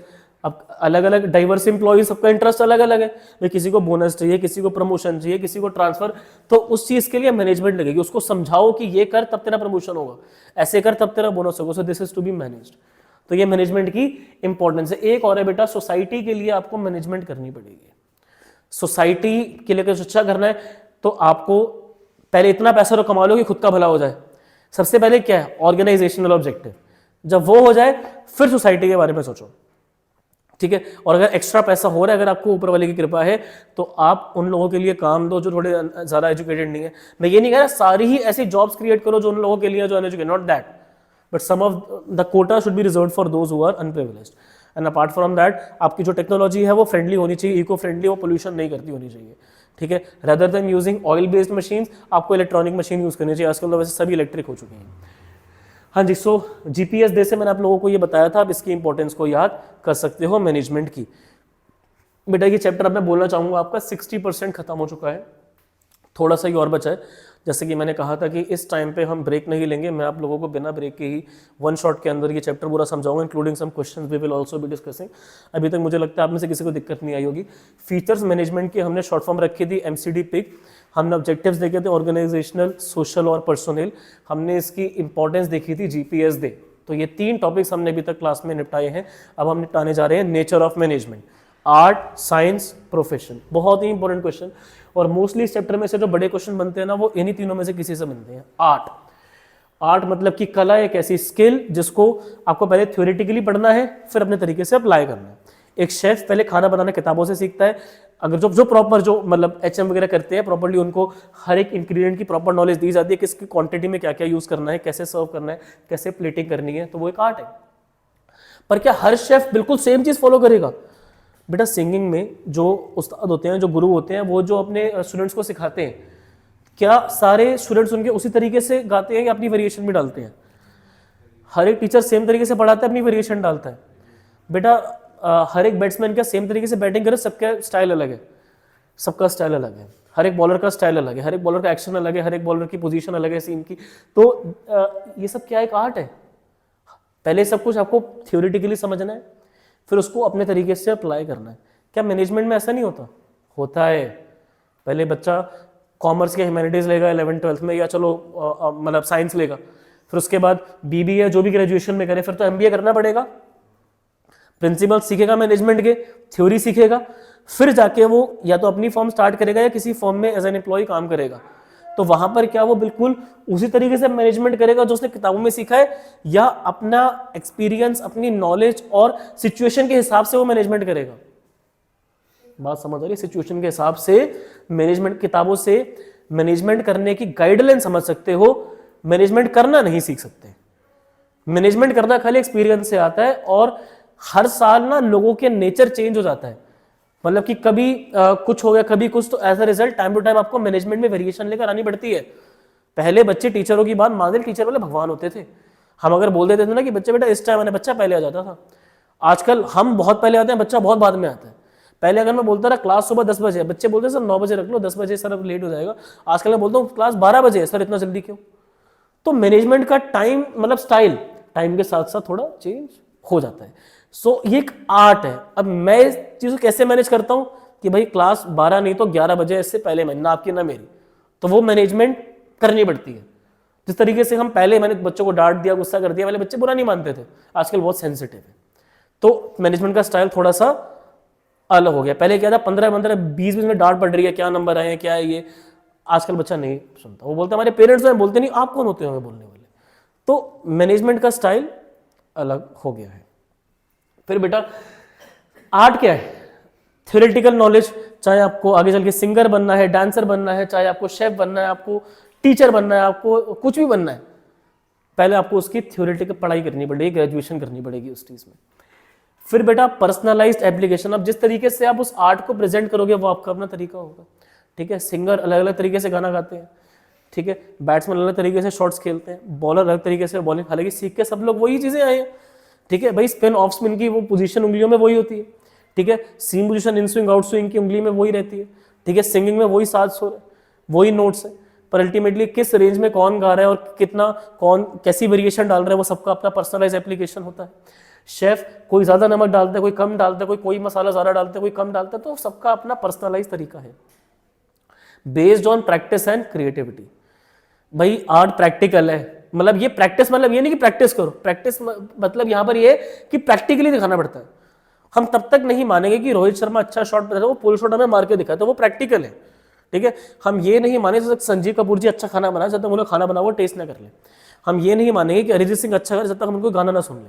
तो what I am trying to tell you is that कि art is practical, it is to be seen कि हाँ भाई ये बंदा है जो आर्टिस्ट है। अब आर्टिस्ट खाली गाने का और नाचने के नहीं होते, ठीक है। Artist is not a singer and a dancer but also a chef, also a teacher, also you know sports person, are all artist and they have to add their own creativity. बेटा एक manager को भी पढ़ाई करनी पड़ती है, एक manager को भी अपना पर्सनलाइज तरीका दिखाना पड़ता है मैनेजमेंट में। हर किसी का तरीका अलग, कोई डांट के, कोई प्यार से, कोई अलग तरीके से समझाता है, सबका मैनेजमेंट अलग अलग है। तीसरा प्रैक्टिकल दिखाना पड़ता है आर्ट का और अपनी क्रिएटिविटी उसके अंदर आ जाती है। तो मैनेजमेंट भी एक आर्ट है, क्योंकि तीनों ही जो फीचर्स आर्ट के होते हैं वो मैनेजमेंट में प्रेजेंट है। So ultimately we can conclude that management is an art. तो हर एक पॉइंट की बेटा यहाँ पर आपको मिल जाएगी एक्सप्लेनेशन। मैंने इस पीडीएफ का जो मतलब फाइल है वो मैंने मेरे टेलीग्राम वाले चैनल पे डाल रखी है, मैं डिस्क्रिप्शन में बेटा डाल दूंगा। जो ऑनलाइन देख रहे हैं वहाँ से टैप करके वो डाउनलोड इस पूरी पीडीएफ फाइल को कर सकते हैं। क्वेश्चंस भी अभी इसमें आगे हम डालेंगे as a bonus for all of you. Conclusion, management एक आर्ट है, ठीक है। तो ये तीनों जो लिखे हुए हैं ना, ये पीछे वालों की एक्सप्लेनेशन है कि तीनों फीचर प्रेजेंट है, उनकी थोड़ी बहुत एक्सप्लेनेशन है और कंक्लूजन है कि मैनेजमेंट एक आर्ट है। फिर क्या मैनेजमेंट एक साइंस है? साइंस क्या होती है? General truth which are universally valid, ठीक है। हम सब जानते हैं H2O is water, CO2 is carbon dioxide. वो चीज ना तो मैं चेंज करूंगा ना तो आप चेंज करोगे, वो चीज हर जगह है। और बेटा कोई भी चीज ड्रॉप होगी तो न्यूटन जी को थैंक्स, लॉ ऑफ ग्रेविटी। तो ये चीजें साइंस में है, वो चीजें हर जगह अप्लाई करी जाती हैं। बट मैं आप लोगों को यहां पर बोलूंगा टाइम पर आओ, तो क्या गारंटी है सब लोग टाइम पर आओगे? पर अगर मैं आप सबको ये पेन दूंगा कि बेटा ड्रॉप करो, तो ये पेन गारंटी है नीचे जाएगा? तो साइंस के जो प्रिंसिपल्स है ना, बिल्कुल रिजिड है, बिल्कुल फिक्स्ड है। मैनेजमेंट थोड़ी सी फ्लेक्सिबल है। बच्चा टाइम पे नहीं आया, सर बहुत ट्रैफिक लग गया था, सर रोड पे किसी एक्सीडेंट हो गया तो उनकी हेल्प कर रहे थे, सर पेरेंट्स बाहर थे, स्कूटी अवेलेबल नहीं थी, तो मैंने कहा चलो ठीक है, अब बाकी बार टाइम पे आया। तो एक बार अगर लेट हो गए महीने में तो कोई दिक्कत, तो वो क्या फ्लेक्सिबल है। बट ये नहीं है कि सर मैं नहीं चाहता कि नीचे जा सर ये तो ऊपर जाएगा, तो बेटा वो ऐसा नहीं हो पाएगा, ठीक है। साइंस के जो प्रिंसिपल्स है ना वो रिजिड है। तो प्रिंसिपल्स जो साइंस के वो काफी एक्सपेरिमेंट के बाद बनाए गए हैं। तो सर क्या मैनेजमेंट के प्रिंसिपल एक्सपेरिमेंट से नहीं? बेटा वो भी एक्सपेरिमेंट्स ही बने हैं, बट उनकी रिजिडिटी नहीं है, फ्लेक्सिबिलिटी है। और कंटिजेंसी है, टाइम पे के साथ अलग अलग प्रिंसिपल लगाया जाता है, बट साइंस तो फिक्स है। तो यहां कह सकते हैं कि मैनेजमेंट में प्रिंसिपल्स तो हैं, बट क्योंकि फ्लेक्सिबल है, साइंस की तरह फिक्स नहीं है, रिजिड नहीं है, तो मैनेजमेंट यहां पर तो साइंस कहने में फेल हो जाते हैं कि मैनेजमेंट एक साइंस नहीं बन रही। फिर सिस्टमेटाइज बॉडी ऑफ नॉलेज, बेटा साइंस में बायोलॉजी, फिजिक्स, केमिस्ट्री की प्रॉपर थ्योरी होती है, बच्चे पढ़ते हैं तीनों सब्जेक्ट्स को प्रॉपरली, या जो भी वो स्पेशलाइजेशन लेते हैं, तब जाके वो अपनी फील्ड में आगे जा पाते हैं। तो एक मैनेजर भी MBA करके या BBA करके या BCom करके या जो भी वो ग्रेजुएशन करता है उसके बाद जाके वो प्रॉपर मैनेजर बन पाता है। तो मैनेजमेंट की भी अपनी थ्योरी है, चाहे आप उसको वेल डिफाइंड बॉडी बोल दो जो आर्ट में थी, आर्ट की भी थ्योरेटिकल नॉलेज होती है, ठीक है। आर्ट में भी बेस्ड ऑन थ्योरेटिकल नॉलेज था, नॉलेज वहां पर भी है, नॉलेज साइंस में भी है, नॉलेज प्रोफेशन में भी आएगी। तो नॉलेज हर चीज की लेनी पड़ती है, बेटा बिना नॉलेज के आप किसी भी चीज़ में नहीं जा सकते। आपको आर्टिस्ट बनना है, चाहे आपको साइंटिस्ट बनना है, चाहे आपको प्रोफेशनल बनना है किसी भी चीज़ में, आपको पहले नॉलेज लेनी पड़ेगी। तो मैनेजमेंट की भी अपनी नॉलेज तो है। तो ये वाला पॉइंट तो मैं टिक करूंगा कि जैसे साइंस में नॉलेज होती है वैसे ही मैनेजमेंट की भी अपनी थ्योरी है। साइंस के प्रिंसिपल्स है, मैनेजमेंट के भी प्रिंसिपल्स है, but the only difference is flexible है, फिक्स नहीं है साइंस की तरह। आखिरी यूनिवर्सल वैलिडिटी, बेटा इस पेन को मैं चाहे कहीं पर भी गिराऊंगा इस प्लैनेट पे, ये नीचे ही जाएगा। मैंने क्या इसमें assumption लगा दी प्लैनेट पे, सर अगर वैक्यूम में हो, सर अगर कोई बहुत तेज हवा चल रही हो, बेटा मैं इतनी एक्सेप्शन में जा ही नहीं रहा ना, मैं ये सब, मैं तो नॉर्मल सिचुएशन ले रहा हूँ, नॉर्मल सिनेरियो में ग्रेविटी जहां पर वर्क करेगी इस प्लैनेट पे, ये पेन विल गेट ड्रॉप्ड, ठीक है। अब मैनेजमेंट जिस तरीके से मैं यहाँ पर कर रहा हूँ, अगर मैं किसी और कंट्री में पढ़ा रहा होता या फिर अगर मैं ऑनलाइन पढ़ा रहा हूँ, तो क्या मेरा मैनेजमेंट का स्टाइल सेम रहेगा, थोड़ा बहुत डिफरेंट रहेगा। यहाँ मुझे आप लोगों के फेशियल एक्सप्रेशन दिख रहे हैं, किसको समझ आ रहा है किसको नहीं आ रहा है, कौन बच्चा इंटरेस्ट से सुन रहा है, कौन बच्चा लॉस हो रहा है, वो सब एज ए टीचर समझ में आ जाता है। आप भी मेरी जगह यहाँ पर खड़े होगे, आपको सब समझ में आएगा कौन सा बच्चा इंटरेस्टेड है, कौन सा बच्चा कह रहा है कि मुझे आता है बेसिक है, कौन सा बच्चा कह रहा है कि मेरा ध्यान ही कहीं और है, मेरी लाइफ में क्या चल रहा है, मेरे ज़्यादा इंपॉर्टेंट है। तो वो चीज़ें टीचर को सब समझ में आ जाती हैं। अब ये चीज़ें जो है अल्टीमेटली वो ऑफलाइन अलग है और ऑनलाइन अलग है। ऑनलाइन मुझे क्या पता कौन सा बच्चा फोकस कर रहा है, कौन सा बच्चा बेड पे लेट के देख रहा है, कौन सा बच्चा फैमिली के साथ बाहर खाना पीना खा रहा है और वो ईयरफोन लगा रखे हैं, जेब में फ़ोन है। तो मैनेजमेंट इस तरीके से अप्लाई नहीं हो सकती कि हर जगह सेम रहे। मैनेजमेंट अलग अलग जगह अलग अलग तरीके से होती है। मैं अगर कहीं और पढ़ा रहा होता तो मैं मैनेजमेंट अलग तरीके से करता, ठीक है। अगर मैं ऑनलाइन पढ़ा रहा हूँ तो अलग मैनेजमेंट है, ऑफलाइन पढ़ा रहा हूँ तो अलग मैनेजमेंट है। सो मैनेजमेंट यूनिवर्सल तो नहीं है। मतलब मैनेजमेंट देखा जाए तो उसको management is universal but the method of management is not universal, it's quite different, depends upon the country, depends upon the type of people, depends upon region to region, management varies. So ultimately we can say कि somewhat science है management, not exact but inexact science, ठीक है। थोड़ी बहुत बातें आ रही हैं science की कि नॉलेज तो है जैसे साइंस में वैसे ही मैनेजमेंट में भी है, प्रिंसिपल्स साइंस में भी है मैनेजमेंट में भी है, चाहे फ्लेक्सिबली क्यों ना, बट है तो सही ना। साइंस हर जगह होती है, मैनेजमेंट भी हर जगह होती है, बट फिक्स नहीं है। मैनेजमेंट में वेरिएशन बहुत ज़्यादा है, काफ़ी बार मुझे ही टाइम चेंज करना पड़ जाता है, बट साइंस में ऐसा नहीं है। जो है वो है कि बच्चा बोल रहा है सर इस टाइम नहीं वो टाइम, तो वो हो जाता है मैनेजमेंट में, बट साइंस में ऐसा नहीं होगा। इतने एटम अगर इतने एटम के साथ मिलेंगे तो रिजल्ट हमारा केमिकल इक्वेशन फिक्स है कि यही रिजल्ट आएगा, बट वो चीज़ मैनेजमेंट में नहीं हो सकती। सो लास्ट में कंक्लूजन हम यही कह सकते हैं कि मैनेजमेंट एक थोड़ी बहुत साइंस है, इनएग्जैक्ट साइंस है, नॉट कंप्लीट साइंस। प्रोफेशन पे आ जाते हैं, ये बड़ा इंटरेस्टिंग है। बेटा कोई भी प्रोफेशन होता है तो उसकी नॉलेज लेनी पड़ती है, उसमें पहले एंट्रेंस एग्जाम क्लियर करना पड़ता है और आपको किसी एसोसिएशन के साथ जुड़ना पड़ता है और उसमें प्रॉपर एथिक्स होते हैं और आपका मोटिव होता है कि आप लोगों को सर्विस दोगे, तब जाके आप प्रोफेशनल होते, जैसे डॉक्टर हो गए, ठीक है। पहले नीट का एग्जाम देते हैं बेचारे, फिर उसके बाद इतने ईयर्स तक मतलब एजुकेशन लेते हैं, फिर जाके वो एज अ डेप्यूटी डॉक्टर लगते हैं, ट्रेनिंग करते हैं, फिर जाके उनको एक डेजिग्नेशन मिलती है कि हाँ आप डॉक्टर हो। और बेटा दुनिया भर में आए दिन कोई नया डिजीज़ है, कभी कुछ है, तो उनकी पढ़ाई बेचारे कभी खत्म हो ही नहीं सकती, क्योंकि कभी ना कभी कुछ ना कुछ नया आइडेंटिफाई हो जाता है लेबोरेटरी में कि सर ये नया वायरस है ये, तो फिर उनको वो पढ़ना पड़ जाता है। सीए का भी यही सीन है, सीए जो बंदे होते हैं सीएस होते हैं, तो नए नए चेंजेस हमारी गवर्नमेंट लाते हैं, हर साल नया बजट, फिर टैक्सेशन का सिस्टम अलग, तो ये प्रोफेशनल्स है। अब सीए वालों की अपनी ऑर्गेनाइजेशन है आईसीए, सीएस वालों की अपनी ऑर्गेनाइजेशन है आईसीएसआई, ठीक है। डॉक्टर्स की अपनी है आईसीए, हमारे Indian council of medical research, lawyers की अपनी है बार काउंसिल ऑफ इंडिया। अब उनके भी क्या है कि लॉ में चेंजेस आते हैं, तो उनको कोई ना कोई ऐसा प्लेटफॉर्म चाहिए जहां से उनको इन चेंजेस की इंफॉर्मेशन मिलती रहे। क्या मैनेजमेंट में इतना कुछ होता है? मैनेजमेंट में आप लोग बोलोगे सर एमबीए का एग्जाम देने के लिए पहले एमबीए मतलब क्लियर करने के लिए पहले कैट अपीयर करो, फिर किसी और प्राइवेट में जाना है तो उनका वाला एंट्रेंस एग्जाम आप क्लियर करो। काफी लोग वैसे कैट का स्कोर एक्सेप्ट कर लेते हैं, बाहर जाना है तो जीमेट क्लियर के जाओ। देखो वो बंदा भी प्रोफेशनल मैनेजर है, जो इतनी मेहनत करके मैनेजमेंट कर रहा है, सीख रहा है, उसको आप बोल सकते हो कि वो बंदा प्रोफेशनल मैनेजर है। पर किसी के पापा का बिजनेस था, उन्होंने बोला बेटा 12 तो हो ही गई, आजा बैठ जा बिजनेस पे, तो वो बंदे को हम प्रोफेशनल मैनेजर तो नहीं बोलेंगे। तो मैनेजमेंट में पर क्या ऐसे डॉक्टर बन सकता है? पापा डॉक्टर है, बेटे की 12th होगी, आजा क्लिनिक पे, ठीक है, मैं छुट्टी पे जा रहा हूँ, आज तू देख पेशेंट्स आएंगे, ये 4-5 दवाई है, कोई खांसी बोले तो ये 3 लिख दियो, अगर कोई जुकाम बोले तो ये 4 लिख दियो। ऐसे नहीं होता, ठीक है। कोई लॉयर किसी के पापा है, ठीक है, वो कहीं छुट्टी पे गए हुए हैं, उनका बेटा घर पे है, बेटा तू केस लड़ ले मेरी जगह, ठीक है, ऐसा नहीं हो सकता, ठीक है। तो मैनेजमेंट में ऐसा हो सकता है, जैसे कि मान लो कि अगर पापा की शॉप है, ठीक है, पापा कहीं बाहर हैं, वो बेटे को बोल रहे 2 दिन तू संभाल लियो भाई, ओके हो जाएगा। बट अगर क्लिनिक है अगर उनकी लॉ की फर्म है, अगर वो अकाउंटेंट हैं, तो नहीं हो पाएगा। तो इसीलिए हम बोल सकते हैं मैनेजमेंट एक प्रोफेशन नहीं है।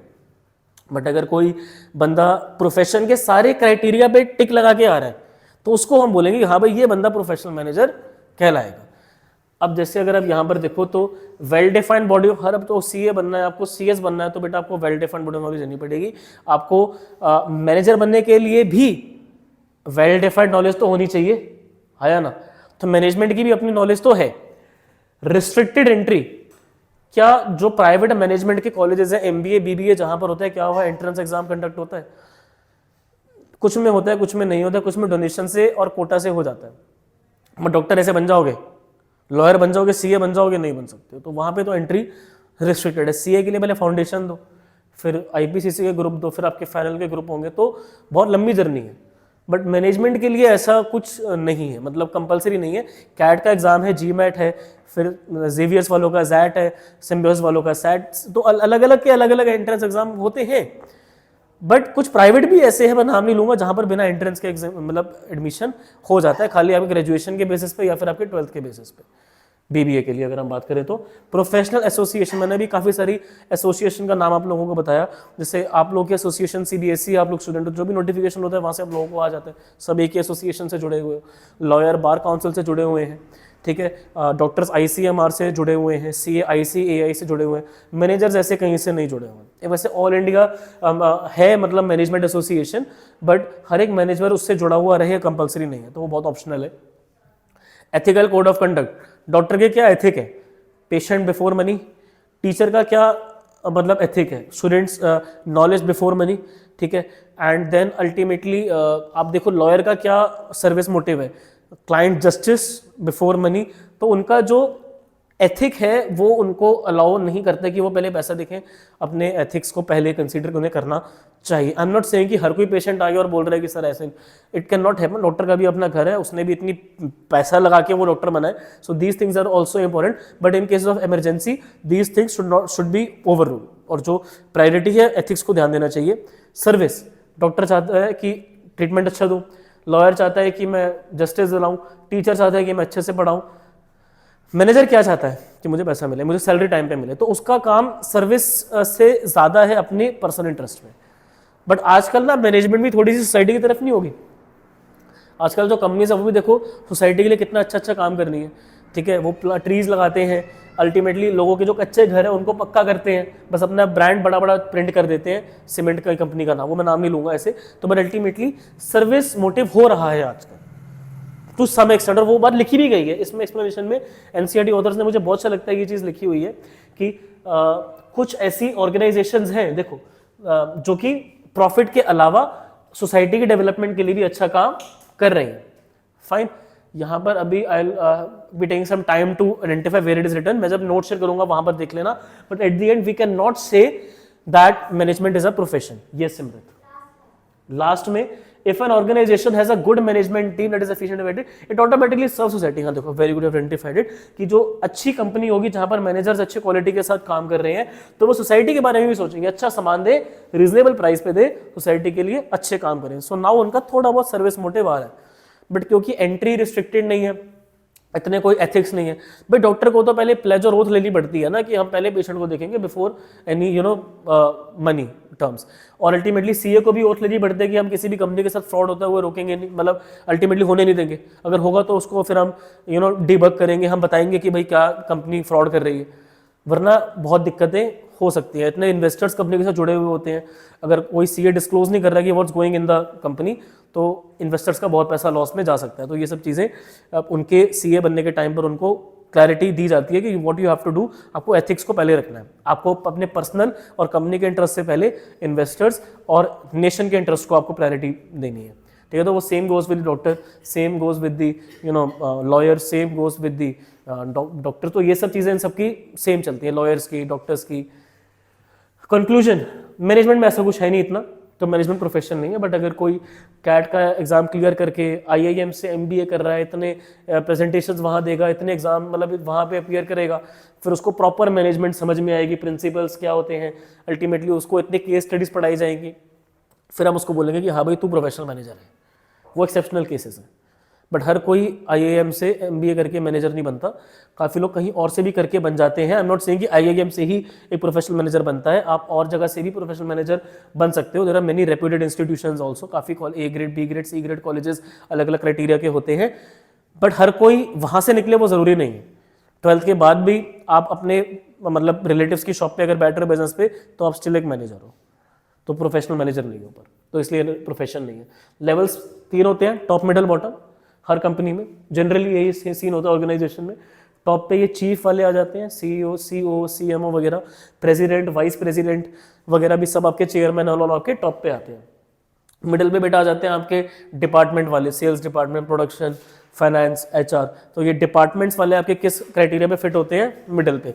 और बॉटम में सुपरवाइजर्स और फर्स्ट लेवल मैनेजर्स जो आपके वर्कर के साथ बातचीत रखेंगे, ये क्वालिटी वगैरह का इंस्पेक्शन करते हैं, ठीक है। ये फैक्ट्री में खड़े रहेंगे वर्कर्स को मॉनिटर करने के लिए कि वर्कर अपना काम ठीक से कर रहे हैं कि नहीं कर रहे हैं। फिर बेटा जी आ जाता है, तो ये तो आपका वही हो गया, अल्टीमेटली लेवल्स मेन आते हैं टॉप। ये कंपनी के सर्वाइवल, प्रॉफिट और ग्रोथ के लिए रिस्पॉन्सिबल है। कंपनी सर्वाइव कर रही है, प्रॉफिट पे है, ग्रोथ पे है, उसके लिए इन्होंने क्या डिसीजन लिए थे वो बहुत मैटर करते हैं, कि कौन सी टेक्नोलॉजी यूज करी जाएगी, क्या प्लानिंग करी जाएगी, तो ये टारगेट दे देते हैं। और फिर उनको तोड़ना, मतलब कि टैक्टिकल प्लान बनाना, प्लान्स को ब्रेक डाउन करने का काम करती है मिडल लेवल, जो उसको ब्रेक डाउन करके किसको कन्वे कर देंगे, सुपरवाइजर लेवल को, और ये वर्कर्स पे चेक रखेंगे कि काम वो ढंग से कर रहे हैं या नहीं कर रहे हैं। तो टॉप वालों का काम यही है कि इनका काम काफी स्ट्रेसफुल है, इनको फॉर्मुलेट करना है कि ओवरऑल कंपनी में क्या गोल्स हैं, क्या स्ट्रैटेजीज हैं, क्या टेक्नोलॉजी यूज करी जाएगी, कैसे गोल्स को अचीव करा जाएगा। तो ये इनके डेजिग्नेशंस हो गए CEO वगैरह में। मिडिल लेवल वालों को बेटा टॉप के साथ भी बातचीत रखनी है और बॉटम के साथ भी, होगी मिडिल में आ रहे हैं तो टॉप से ये इंस्ट्रक्शंस लेंगे और बॉटम को ये पास ऑन करेंगे। अब बॉटम वालों से टॉप वाले तो बात करेंगे नहीं, क्यों नहीं करेंगे, मतलब ये नहीं कि बिल्कुल ही नाराज है, बिल्कुल ऐसा, not in that sense, but क्या कि जो टर्म्स होती हैं, ठीक है, लाइक एफिशिएंसी, इफेक्टिवनेस, तो जनरली बॉटम लेवल वाले वर्कर्स उतने अच्छे से अंडरस्टैंड नहीं कर पाते हैं, तो वो वाली बातें मिडल तक पहुंचती है और उसको और सिंपल भाषा में फिर कन्वे करा जाता है बॉटम वालों को। तो बेटा इसमें मेन टास्क है कि जो टॉप वालों ने बताया वो आगे फॉर्मुलेट करें, इंटरप्रेट करें पॉलिसीज जो टॉप वालों ने बताई है, इंश्योर करें कि जो डिपार्टमेंट है उसमें सफिशिएंट स्टाफ है जितने रिक्वायर्ड है, जो ड्यूटी रिस्पॉन्सिबिलिटीज है सबको प्रॉपर्ली बताएं कि आप मेरे असिस्टेंट हो, आपका ये काम है, उनको मोटिवेट करें ताकि वो गोल अचीव करें, और आपस में एक दूसरे के साथ भाईचारा बना के रखें, कॉपरेशन रखें, सेल्स वाले फाइनेंस के साथ, फाइनेंस वाले मार्केटिंग के साथ कोऑर्डिनेशन रहना चाहिए। तो that is the responsibility of middle level. बेटा आखिरी जो हो गया आपके सुपरवाइजर, ये अल्टीमेटली वर्कर्स के साथ कनेक्टेड रहेंगे, ठीक है। तो ये देखेंगे कि जो सामान बन रहा है वो सही क्वालिटी का हो, ये नहीं कि माल में वो कंजूसी कर रहे हैं या फिर अपना कुछ घर के लिए निकाल के रख रहे हैं, नहीं, क्वालिटी बढ़िया A1 होनी चाहिए, वेस्टेज नहीं होनी चाहिए, सेफ्टी मेंटेन रहे, वर्कर्स की लाइफ भी मैटर करती है, ठीक है, सबकी लाइफ मैटर करती है। तो अगर कोई मशीन में से कुछ प्रॉब्लम हो रही है, करंट वगैरह निकल रहा है, तो इमीडिएटली उसको ठीक करवाने का काम बॉटम लेवल वालों का। बॉटम लेवल वालों के ना बड़े सारे नाम है, इनको सुपरवाइजरी भी कहा जाता है, ऑपरेशन भी कहा जाता है, बॉटम भी कहा जाता है, ऑपरेशनल लेवल भी कहा जाता है, तो बहुत सारे आ जाते हैं इसमें, क्लर्क वगैरह आ गए, सुपरवाइजर्स, ऑपरेशन मैनेजर्स इन्वॉल्व आ जाते हैं, ठीक है। मैनेजमेंट के बेटा फंक्शंस, और यही आपकी पूरी किताब है। प्लानिंग का चैप्टर पढ़ोगे आप सब, ऑर्गेनाइजिंग का पढ़ोगे, स्टाफिंग का पढ़ोगे, डायरेक्टिंग पढ़ोगे और कंट्रोलिंग पढ़ोगे। इन शॉर्ट बताऊं, प्लानिंग में डिसाइड करते हो एडवांस में कि अचीव करना क्या है, कैसे करना है और कौन क्या एक्टिविटीज करेगा, तो वो सब आपका deciding in advance what to do, how to do.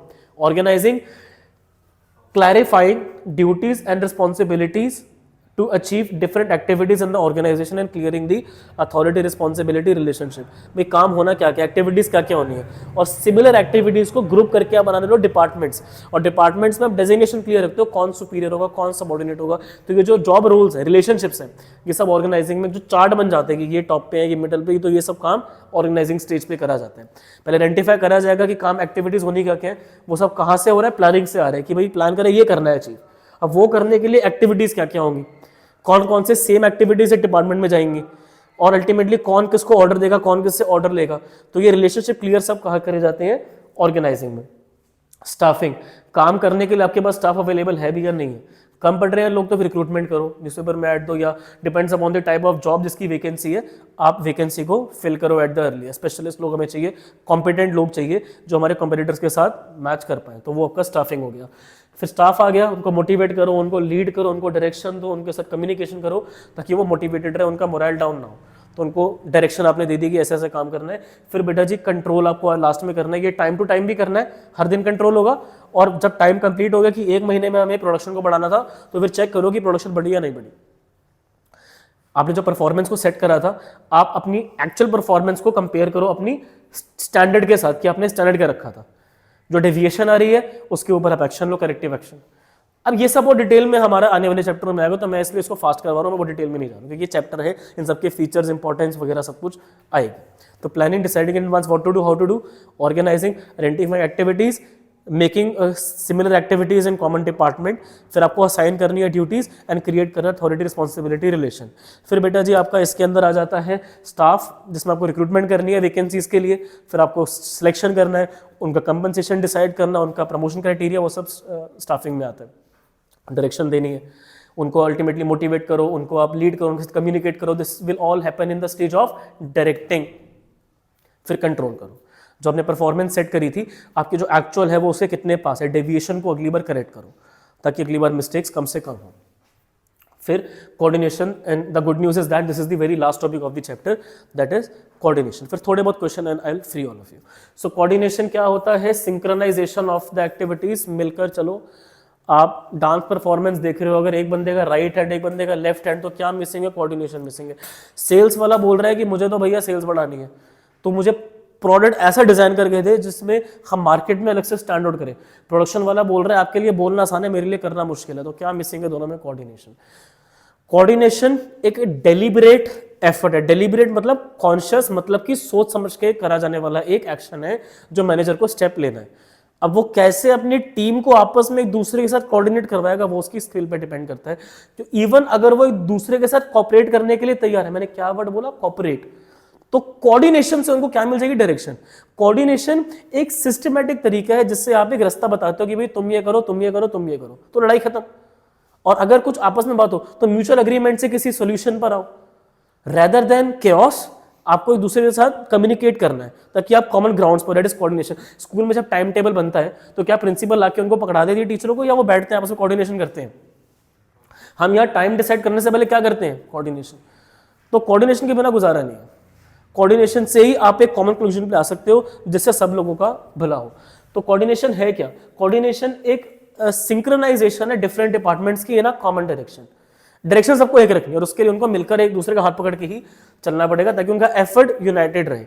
इसको मैनेजमेंट का एसेंस भी कहा जाता है। बेटा क्या बिना चीज के पिज्जा बन सकता है? क्या बिना पैटी के बर्गर बन सकता है? क्या बिना आयुष सर के बीएससी समझ आ सकती है? मतलब देखो क्या है, ये ना एसेंस है। एसेंस मतलब इनसेपरेबल, आप उस चीज को उससे निकाल ही नहीं सकते हो। ठीक है, जो चीज उसमें डालनी ही पड़ेगी। बिजनेस स्टडीज के लिए आयुष सर का लेक्चर डालना पड़ेगा, ठीक है, इकोनॉमिक्स के लिए आयुष सर का लेक्चर डालना पड़ेगा, पिज्जा में चीज डालनी पड़ेगी, बर्गर में पैटी। तो वैसे ही मैनेजमेंट में कोऑर्डिनेशन डालनी पड़ेगी भाई। टीम को आपस में मैच खेलने जाने के पहले क्या करना पड़ता है? बेटा जब वो गले में डल के से खड़े होते हैं तो क्या कर रहे होते हैं आपस में? कोऑर्डिनेशन। मतलब ऐसे नहीं कि मतलब बारात जा रही है, मतलब वो ऐसे सर्कल बना लेते हैं और वो आपस में बातचीत करते हैं कि हाँ ऐसे करेंगे। जो लीडर होता है उनको बूस्ट करता है, मोटिवेट करता है, आपस में कोऑर्डिनेट करते हैं, हाँ मैं पहले जा रहा हूँ ये ऐसे ऐसे। तो वो लास्ट टाइम पर क्या करें दूसरे के साथ? कोऑर्डिनेट, ताकि लड़ाई ना हो। जब पता है कि मुझे ये करना है फिर लड़ाई खत्म ना यार। जब पता है कि हमें इस टाइम पर क्लास लेने तो लड़ाई खत्म। फिर मुझे कोई बच्चा ये नहीं बोलेगा सर आपने वो टाइम पर रखा हो, क्योंकि मैं बोल दूंगा मैंने पूछ के रखा था। जब आपस में डिपार्टमेंट से कोऑर्डिनेशन हो जाते हैं फिर लड़ाइयाँ नहीं होती हैं। सो कोऑर्डिनेशन के क्या फीचर्स है? इंटीग्रेट्स ग्रुप एफर्ट, सब लोग मिलकर काम करेंगे। जब आपस में सब लोग कॉमन ग्राउंड्स पर हैं तो उनके एफर्ट्स यूनाइट होते हैं और गोल अचीव हो पाता है। Ensures unity of action, coordination से सब लोग किस तरफ जाएंगे? गोल की तरफ जाएंगे। सब लोगों को क्लियर है कि हमारा ये काम है, तो उनकी डायरेक्शन कॉमन होने की वजह से उनकी एक्शन में यूनिटी रहती है।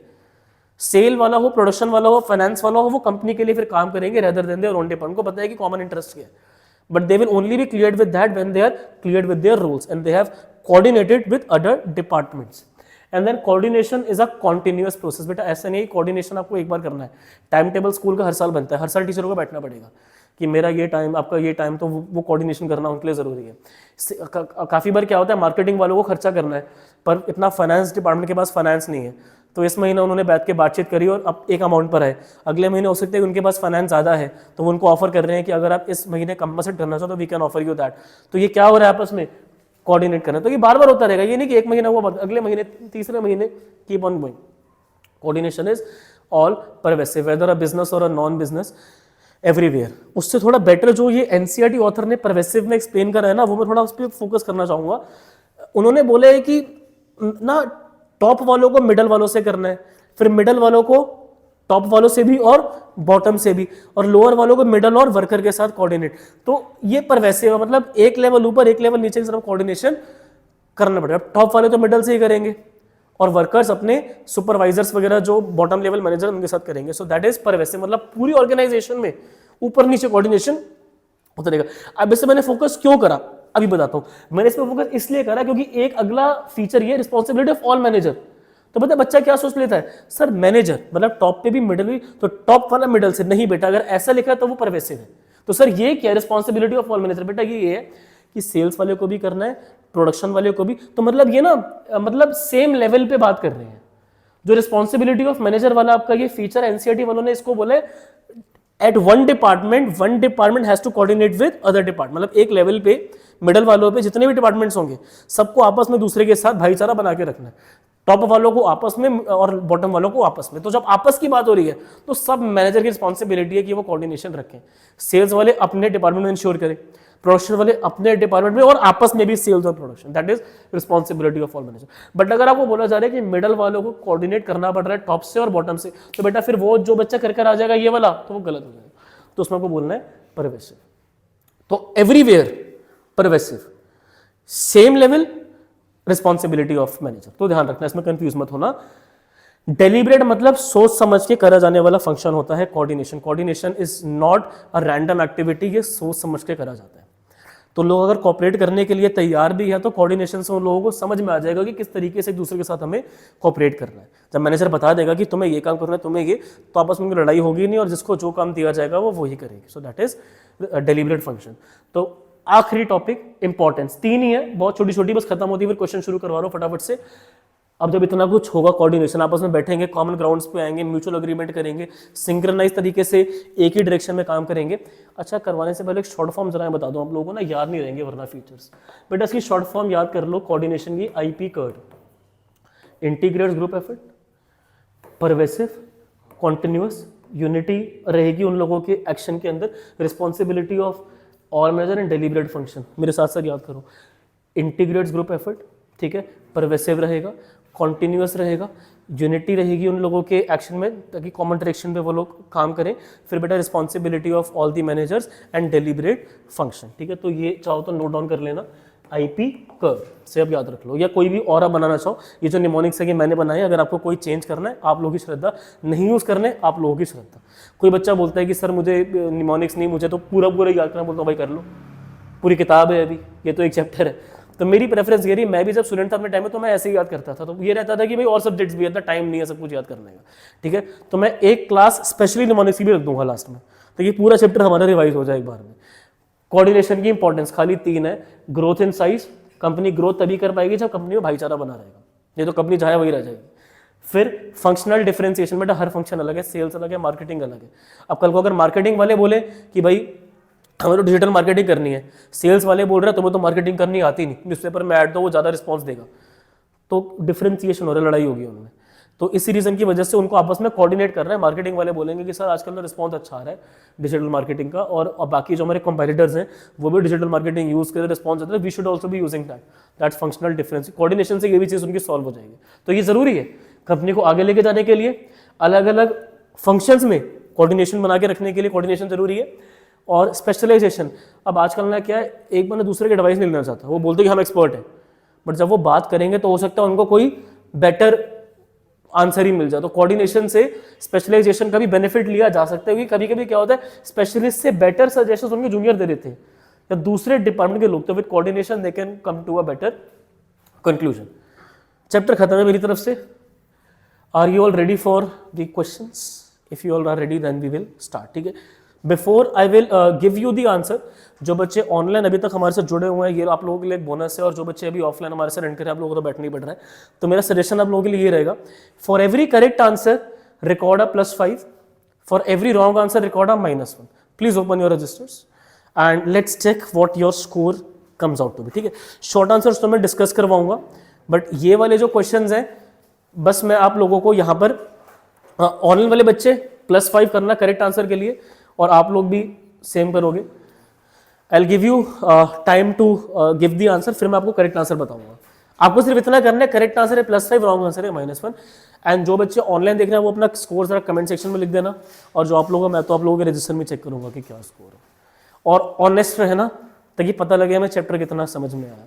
And we will be doing this with all of the chapters. तो चलो जी शुरू करते हैं। पहला क्वेश्चन हमारे सामने आया है स्क्रीन पे। The topper group, sir class वाले टॉपर नहीं है, कंपनी का नाम दे रखा है टॉपर ग्रुप बेटा। जो टॉपर ग्रुप है वो क्या देख रहे हैं, एक अल्टीमेटली उन्हें 4A बनाना है, ठीक है।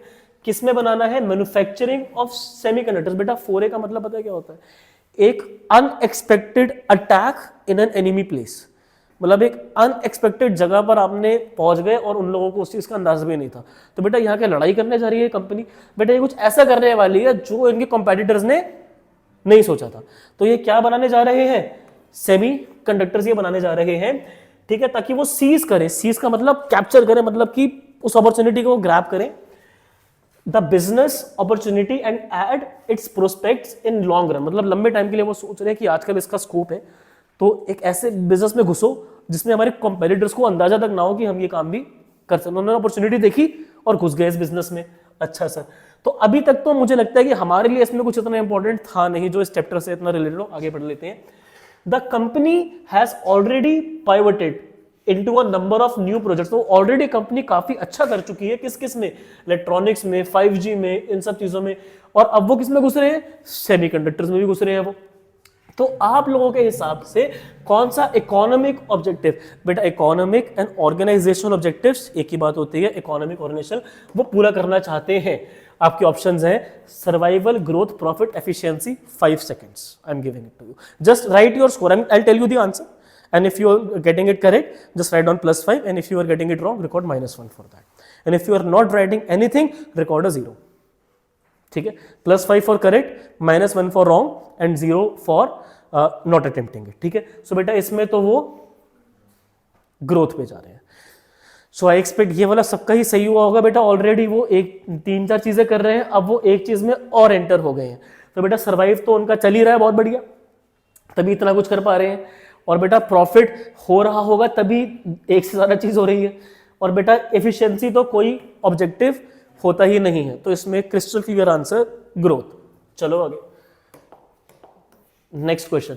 अ manager in a conscious manner has to ensure that even where members of a department, मतलब एक मैनेजर को ये देखना पड़ता है कि एक ऐसी सिचुएशन जब मैनेजर्स कॉपरेट करने के लिए रेडी हैं, उस सिचुएशन में कोऑर्डिनेशन से उन लोगों को डायरेक्शन मिल जाती है उनकी स्पिरिट को कि किस तरीके से सही तरीका रहेगा उनका कोऑर्डिनेट करने का, क्योंकि कॉपरेट वो करने के लिए रेडी है, बट जब उन्हें डायरेक्शन नहीं है तो वो गलत स्टेप ले सकते हैं, ठीक है। तो जब उनको मैनेजर समझा देगा कि भाई तुम्हें ये करना है, तुम्हें ये करना है, तो उससे उनकी जो स्पिरिट है उसको और बूस्ट मिलेगा और उनकी गलती कम रहेगी। कौन सा फीचर यहाँ पे कोऑर्डिनेशन का हाईलाइट करा गया कि सारे मैनेजर की रिस्पॉन्सिबिलिटी है कोऑर्डिनेशन, डेलिब्रेट फंक्शन है, integrates group effort, continuous process. 5 seconds बताओ। बेटा जब भी ये वर्ड आ जाए ना कॉन्शियस, ठीक है, तो आप लोगों को सोचना ही नहीं है, ठीक है। सो कॉन्शियस का सिनोनिम होता है डेलिब्रेट, कि मतलब सोच समझ के। सो कोऑर्डिनेशन उन लोगों को सोच समझ के करवाना होता है ताकि मैनेजर्स जो है गलतियां ना करे। जब उन लोगों को डायरेक्शन मिल जाती है कि this is what you have to do, this is what you have to do, तो कॉन्शियस वर्ड का आप लोग सिनोनिम समझ जाओ, डेलिब्रेट होता है। तो सोच समझ के करे जाने वाली चीज कोऑर्डिनेशन है, ये उसका फीचर है, डेलिब्रेट फंक्शन है, ठीक है। सो कोई बात नहीं, अभी काफी सारे क्वेश्चंस हैं, चलो आगे। Next question. एक प्रोडक्शन डिपार्टमेंट है एक कंपनी का, करिश्मा लिमिटेड। ये क्या बनाती है कंपनी, गारमेंट्स बनाती है मेन के लिए। इनका ऑब्जेक्टिव है इंक्रीज करनी है जी इनको प्रोडक्शन 10% से। सेल्स वाले अप्रूव नहीं कर रहे इंक्रीज, वो ये कह रहे हैं कि प्रोडक्शन तो तुम तब बढ़ाओगे ना जब तुम अपने डिजाइन में चेंज करोगे। जो लेटेस्ट फैशन है वैसा तुम गारमेंट बना नहीं रहे हो, तो हमारा प्रोडक्ट तो बिकेगा नहीं। तुम बना तो दोगे बट हमें सेल करने में उसको दिक्कत आएगी, क्योंकि तुम्हारे जो प्रोडक्ट्स डिजाइन हो रहे हैं वो आज के फैशन के हिसाब से नहीं है।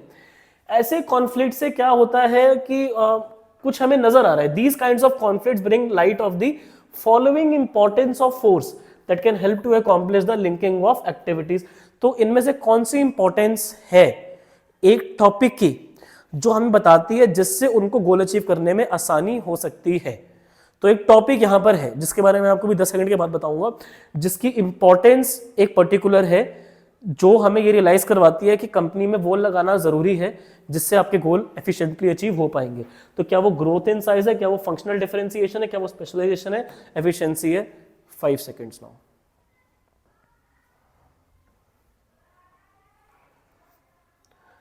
तो बेटा 10% से उनको प्रोडक्शन बढ़ानी है, सेल्स वाले मना कर रहे हो, कॉन्फ्लिक्ट हो गया। तो उनमें एक तो कोऑर्डिनेशन की कमी है, क्योंकि जो मैं टॉपिक बोल रहा था कोऑर्डिनेशन इज मिसिंग। कोऑर्डिनेशन की 3 इंपॉर्टेंस होती हैं, growth in size, functional differentiation and specialisation. बेटा स्पेशलाइजेशन तो है नहीं क्योंकि दोनों डिपार्टमेंट्स अलग हैं। और बेटा ग्रोथ इन साइज के तो बारे में कुछ बात हुई नहीं, कंपनी गारमेंट पहले ही बना रही थी, अभी भी बना रही है। तो बेटा ये जो दोनों का फंक्शन है वो अलग अलग है, सेल्स का अलग है एंड प्रोडक्शन का अलग है। तो इस डिफरेंशिएशन में क्या हर्डल आ रहा है उनका? बेटा डिफरेंशिएशन में उनका हर्डल जो निकल कर आ रहा है वो है conflict of interest that is happening because of the latest fashion and that is because their functions are different. So we'll go with option B, functional. For correct answer please write +5, for wrong answer please record -1, for not attempting record 0. next question पे आते हुए, unlike professions such as medicine or law which require a practicing doctor, बेटा ये तो profession होता है, ठीक है, डॉक्टर का नीट का एग्जाम देके डॉक्टर बनते हैं, ठीक है, और लॉयर को बेटा डिग्री लेनी पड़ती है। Nowhere in the world it is mandatory for a manager to possess any such professional degree. Identify कौन सा फीचर यहाँ प्रोफेशन का हाईलाइट करा गया कि डॉक्टर के लिए जैसे डिग्री चाहिए, लॉयर के लिए डिग्री चाहिए, मैनेजमेंट में ऐसा नहीं चाहिए। Well defined body of knowledge, restricted entry, professional association, ethical code of conduct. बताओ चारों में से कौन सा है? 5 सेकेंड्स।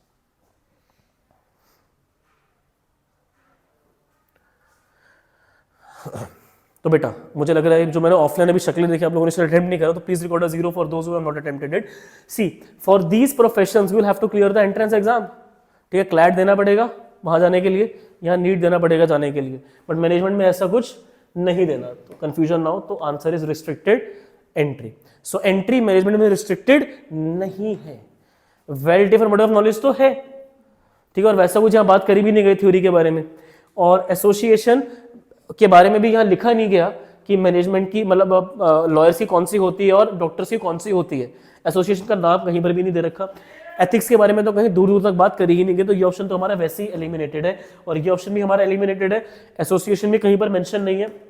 एंट्री आपकी मैनेजमेंट में रिस्ट्रिक्टेड नहीं है प्राइवेट कॉलेजेस में, बट डॉक्टर बिना नीट का एग्जाम दिए और लॉयर बिना क्लैट का एग्जाम दिए नहीं बन पाओगे, वो प्रोफेशनल चीज़ें हैं, मैनेजमेंट में इतना नहीं है। So for correct answer please record +5. Furthermore, coordination से एफर्ट इंटीग्रेट होता है डिफरेंट डिपार्टमेंट्स का एट डिफरेंट लेवल्स। ये इंटरेस्टिंग हो गया, मैंने इसके बारे में बात भी करी थी।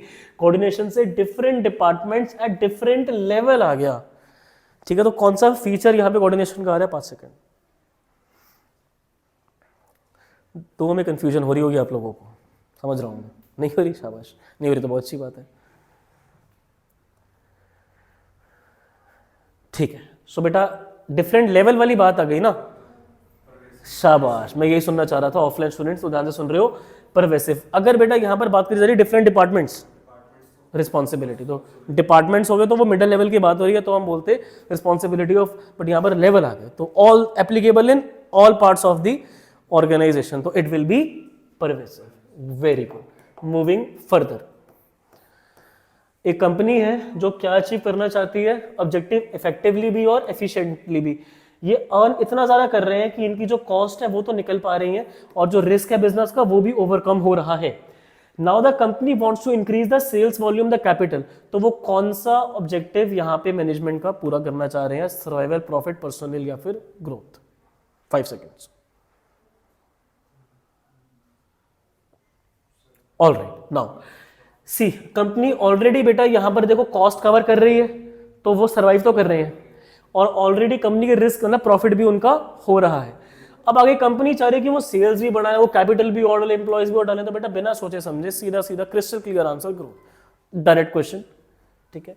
तो इसमें बच्चों को दिक्कत नहीं होनी चाहिए, ये बोर्ड में आ रखा है पहले क्वेश्चन, डायरेक्ट है। मैनेजमेंट की अपनी वोकैबुलरी होती है, अपनी टर्म्स होती हैं, अपने कंसेप्ट्स होते हैं। मैनेजर को इनको कम्युनिकेट करना पड़ता है दूसरे तरीके से, ताकि कॉमन समझ में आए दूसरे लोगों। हर किसी को वो वोकैबुलरी समझ नहीं आती, हर किसी को वर्ड डायनामिक, इफेक्टिवनेस, ठीक है, पर्सनल ऑब्जेक्टिव्स, ये सब चीजें नहीं अंडरस्टैंड होती, तो सिंपल उसको करना पड़ता है। कौन सा feature management as a science का यहां पर हाईलाइट करा गया है? 5 सेकेंड्स।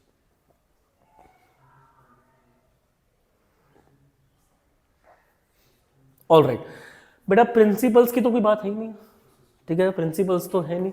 और बेटा यूनिवर्सलिटी भी कहां से आ गया? ये तो आर्ट का है। तो बेटा साइंस की जो लैंग्वेज है वो आप और मैं समझ जाएंगे? नहीं समझ पाएंगे भाई, उन लोगों की टर्मिनोलॉजीज अलग हैं, हमारी टर्मिनोलॉजीज अलग है। तो हर एक सब्जेक्ट की अपनी सिस्टमेटाइज बॉडी ऑफ नॉलेज होती है। तो मैनेजमेंट की नॉलेज अलग है, जिसको हमें अपनी टीम को एक्सप्लेन करने के लिए सिंप्लीफाई करना पड़ता है। सो ये तो वैसे भी आर्ट के अंदर आता है, पहले 3 साइंस के थे, प्रिंसिपल्स का कोई मेंशन नहीं है, और वैलिडिटी के बारे में भी बात नहीं हुई यहाँ वहाँ एप्लीकेशन की। तो knowledge is the correct option. Let's go with question number 8। इनमें से कौन सा मैनेजमेंट एज एन आर्ट का फीचर जो हाईलाइट करता है कि मैनेजर अपनी नॉलेज स्किल को अपने तरीके से अप्लाई करेगा? Direct one, 5 seconds.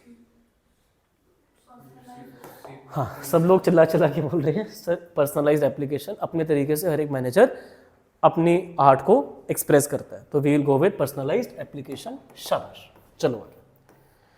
बेटा आकाश एक प्रोडक्शन मैनेजर का काम कर रहे हैं, ठीक है, एक कंपनी में जो लाइट बताती है एलईडी वाली।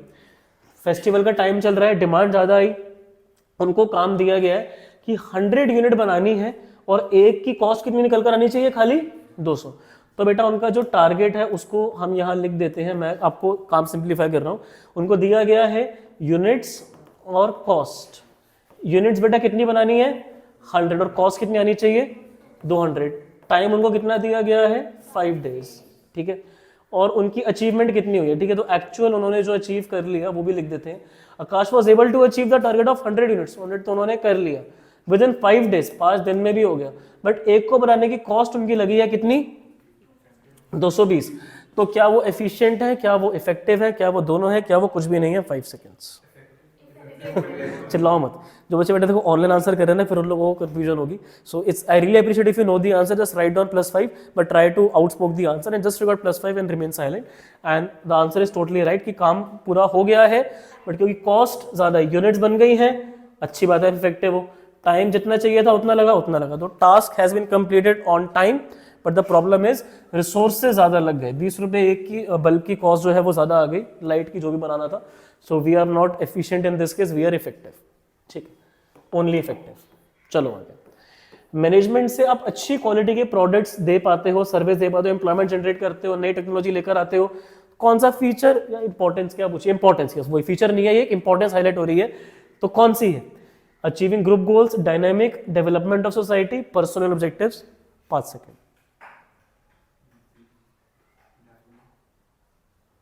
नहीं, उसका ऑप्शन है सी बेटा। क्या क्या लिखा है? अच्छी क्वालिटी का सामान दे रहे हैं, एम्प्लॉयमेंट अपॉर्चुनिटी जनरेट कर रहे हैं, नई टेक्नोलॉजी लेकर आ रहे हैं for greater good of people, अच्छे लोगों की अच्छाई के लिए, मतलब अच्छी टेक्नोलॉजी लेकर आ रहे हैं, eco friendly, crystal clear, society के लिए वो अच्छा काम कर रहे हैं। चलो आगे। बेटा राम मूर्ति जी प्रोफेसर हैं, ठीक है, वो मैनेजमेंट प्रिंसिपल्स पढ़ा रहे हैं स्टूडेंट्स को, प्रिंसिपल्स ऑफ मैनेजमेंट पढ़ा रहे हैं, ठीक है। और अगली क्लास में उन्होंने बोला अपने स्टूडेंट्स को कि आप डिफरेंट मैनेजर्स का ना रोल प्ले करो, ठीक है, आप बन जाओ इस कंपनी के मैनेजर, आप बन जाओ इस कंपनी के मैनेजर, या फिर आप प्रोडक्शन के, आप सेल्स के, जो भी उन्होंने बोला होगा स्टूडेंट्स को, ठीक है। He gave them various situation कि अच्छा अगर ये सिचुएशन होती तो तुम एज अ मैनेजर क्या सोल्यूशन निकालते इस प्रॉब्लम का, वो बताओ। हर एक स्टूडेंट ने क्या करा? प्रिंसिपल को माइंड में अप्लाई करा, अच्छा मैं अगर मैनेजर होता तो मैं उस टाइम पे क्या सिचुएशन लेता, मेरा क्या तरीका होता उस सिचुएशन के हिसाब से, तो मेरी क्रिएटिविटी उसमें क्या होती, मैं वो बताता। तो इसमें कौन सा मैनेजमेंट का नेचर आया है? साइंस, आर्ट, बोथ या प्रोफेशन? 5 seconds, 5 seconds.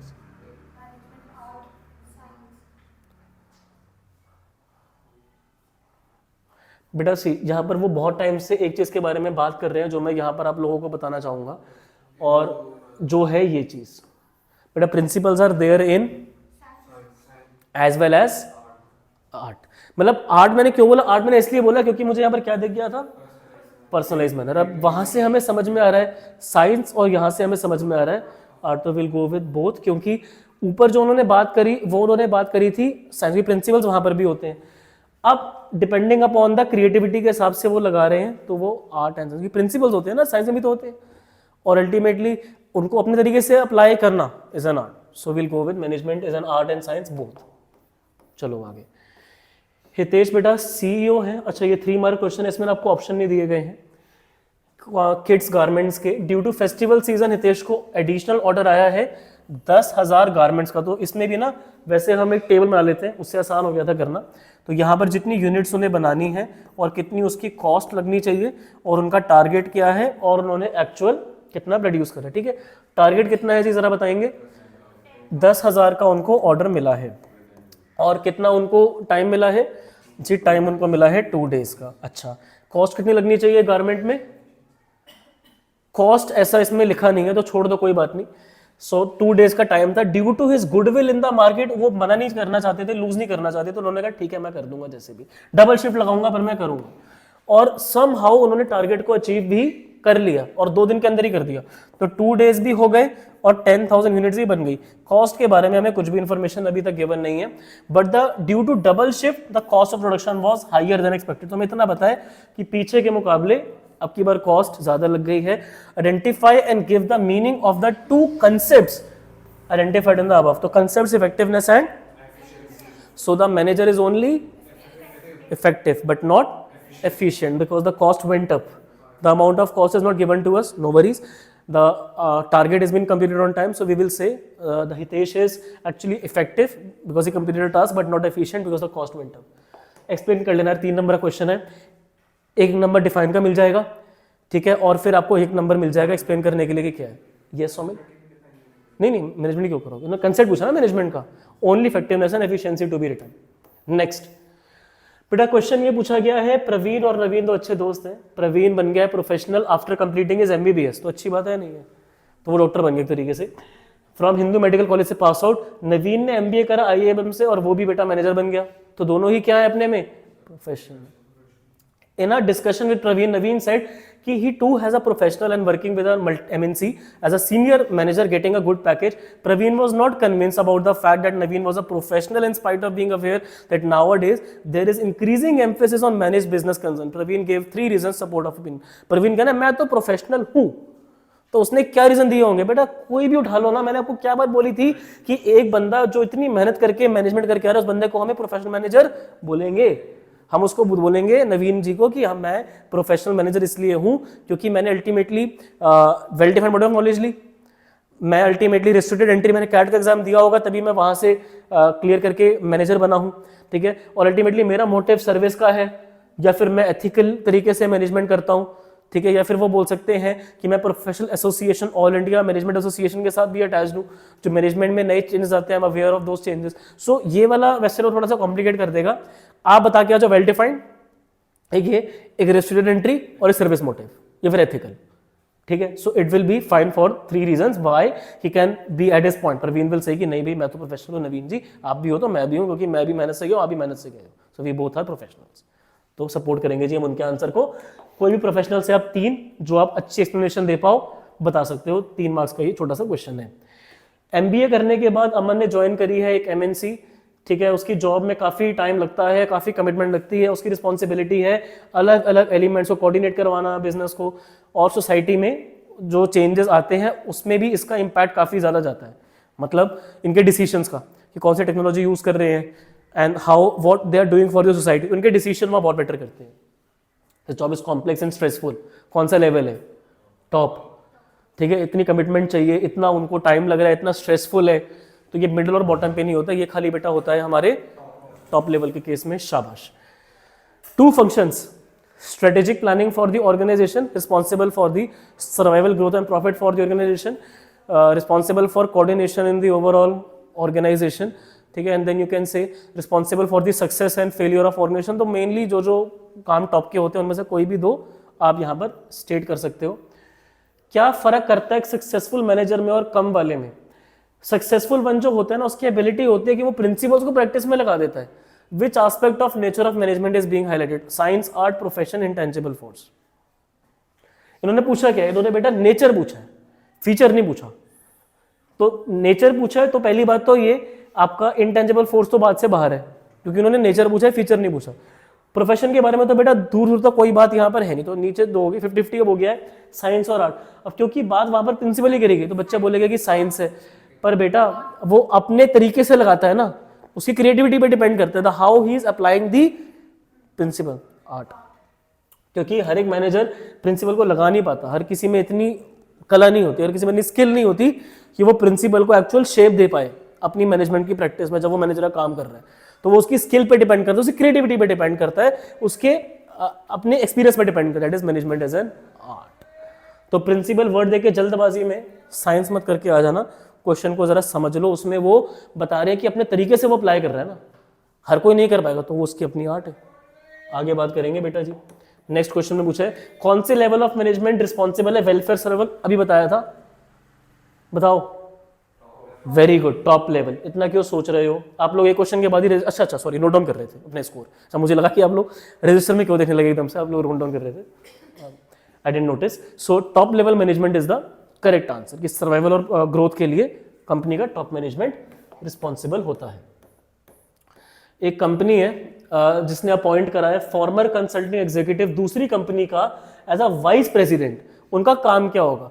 ठीक है, मतलब इतना इंपॉर्टेंट है नहीं, उनका काम क्या है, वाइस प्रेसिडेंट लगे हैं वो। ठीक है, इंटीग्रेट करना अलग अलग एलिमेंट्स को और आपस में कोऑर्डिनेट करवाना डिफरेंट डिपार्टमेंट्स को, प्लान्स फॉर्मुलेट करना जो टॉप वाले डिजाइन करेंगे, वर्कफोर्स को देखना, क्वालिटी मेंटेन करना। ये दोनों तो बेटा किसके काम होते हैं? बॉटम लेवल वालों के। ये बॉटम वाला है और ये वाला किसका काम है? मिडल। और ये वाला किसका होगा? अरे so this will be the task of the top level. Vice president बेटा किस पे होते हैं? टॉप पे। प्रेसिडेंट भी किस पे होते हैं? टॉप पे। दोनों टॉप पे ही रहते हैं। ठीक है, एक मेरी क्लास में स्टूडेंट ने इस क्वेश्चन का आंसर दिया था, सर वो वाइस हो गया ना तो वो मिडिल पे जाएगा। मैंने कहा था नहीं बेटा, प्रेसिडेंट हो चाहे वाइस हो, वो टॉप पे ही रहते हैं दोनों। It acts as the binding force between departments and ensures that all actions are aimed at achieving the goals of the organization. तो कौन सा यहाँ पर फीचर अब आएगा मजा? Between departments आ गया, तो कौन सा है ये?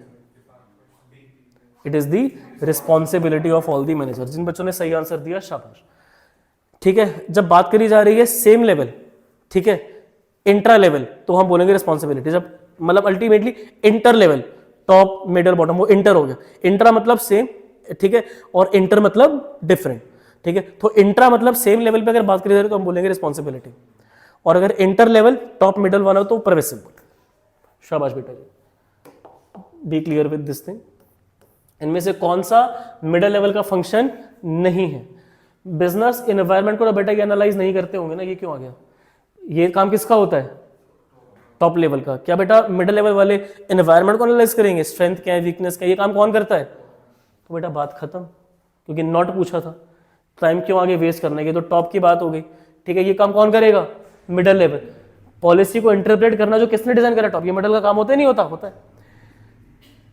डिपार्टमेंट में स्टाफ रहना चाहिए, कौन देखेगा? मिडिल। मोटिवेट करना लोगों को अपने डिपार्टमेंट के, मिडिल। तो ये तीनों काम किसके हैं? मिडिल लेवल के हैं बेटा। और ये वाला काम किसका है? टॉप का। उन्होंने पूछा था कौन सा वाला मिडिल का नहीं है, तो फर्स्ट वाला टॉप का, तो वो मिडिल का नहीं है। चलो आगे। एट टाइम्स बिजनेस कंसेंट्रेट करता है कि सामान बनाओ, ठीक है, रिसोर्सेस कम लगने चाहिए, बट अपना टारगेट अचीव नहीं कर पाता, तो फिर वो एफिशिएंट तो हो जाएगा, इफेक्टिव नहीं हो पाएगा। रिसोर्सेस कम लग रहे हैं, बहुत अच्छी बात है, बट दिक्कत कहां पर आ रही है? काम नहीं हो रहा पूरा, तो फायदा क्या फिर? कंजूसी इतनी भी नहीं करनी चाहिए कि काम ही ना बने। ठीक है, सो ऑप्शन बी के साथ हम जाना पसंद करेंगे। आई होप सारे ही स्टूडेंट्स को जितने क्वेश्चन डिस्कस कर रहे हैं वो समझ में आए होंगे, थोड़ा कॉन्फिडेंस भी आया होगा कि ये चैप्टर मुश्किल नहीं है, चैप्टर आसान है। आइडेंटिफाई अब आप लोग कर लोगे अगर इस चैप्टर से बेस्ड कोई एमसीक्यू आ जाता है। एक लास्ट स्लाइड हम देख लेते हैं। Coordination is needed at all levels of managers and responsibility of all manager explain. तो दो बातें पूछी हैं यहाँ पे। Very good Saumil. एक पूछा है, पहले क्या पूछा है? परवेसिव, और फिर क्या पूछा है? रिस्पॉन्सिबिलिटी। बहुत सारे क्वेश्चन मैंने इस बेसिस पे डाले बिकॉज इस चैप्टर में कंफ्यूजिंग वाली बात दो ही है, एक इफेक्टिवनेस एफिशिएंसी और एक परवेसिव और एक रिस्पॉन्सिबिलिटी। तो इसमें 2 बातें पूछेंगे तो कितने मार्क्स का ये हो जाएगा 3 मार्क्स। तो 1.5 मार्क्स के हिसाब से 2 2 3 3 लाइनें आप दोनों की बता देना, अलग सेपरेट करके दिखाना। काफी बार बच्चे क्या करेंगे, दोनों को वो एज अ 1 करके लिख कर आ जाएंगे और बोलेंगे सर मार्क्स नहीं मिले। तो मैं बच्चों को क्या जवाब दूंगा, आपने बेटा जी खाली सिर्फ ये वाला एक्सप्लेन कर दिया होगा, आपने परवेसिव वाली बात लिखी, it's applicable in all levels of organisation. तो वो वाली बात भी आपको डिटेल में एक्सप्लेन करनी है। टॉप वालों को कोऑर्डिनेट करना है मिडल से, मिडल वालों को ऊपर नीचे दोनों से, और बॉटम वालों को वर्कर से और मिडल से। तो वो वाली बात आपको परवेसिव में बतानी है। और responsibility of all manager, sale वालों को कोऑर्डिनेट करना है प्रोडक्शन से, प्रोडक्शन वालों को फाइनेंस से। तो वो दोनों पॉइंट्स आपके बनेंगे, तो आपको 3 नंबर दिए जाएंगे। 4 function operation level, quality check, supervise the workers, reduces risk of accidents. एक आप लोग बताओ, conveying the policies interpret by the middle level to the workers, उनसे काम क्या करवाना है वो कौन उन्हें बताता है, वो लोअर लेवल वर्कर्स को, ठीक है। अच्छा, सेफ्टी वगैरह का भी जो ध्यान रखना होगा वो सब बॉटम लेवल वाले ही रखते हैं, सुपरवाइज करना, उनका क्वालिटी चेक रखना, ठीक है, उनकी सेफ्टी का ध्यान रखना, इंश्योर करना टूल्स वगैरह सब कुछ अपनी प्लेस पर अवेलेबल होने चाहिए, ठीक है। Right any 3 importance and 3 features of coordination, importance तो है ही 3, एनी तो आने नहीं चाहिए वहाँ पे, growth in size, functional differentiation, specialisation. एंड बेटा जी 3 फीचर्स ऑफ कोऑर्डिनेशन, मैंने आप लोगों को शॉर्ट फॉर्म क्या बताई थी, किसी को याद है, IP कर्ड, कोई भी 3 बता देना, इंटीग्रेट, परवेसिव, ठीक है, कॉन्टिन्यूअस, जो आपको बताना है कोई भी 3 बता सकते हो, ठीक है।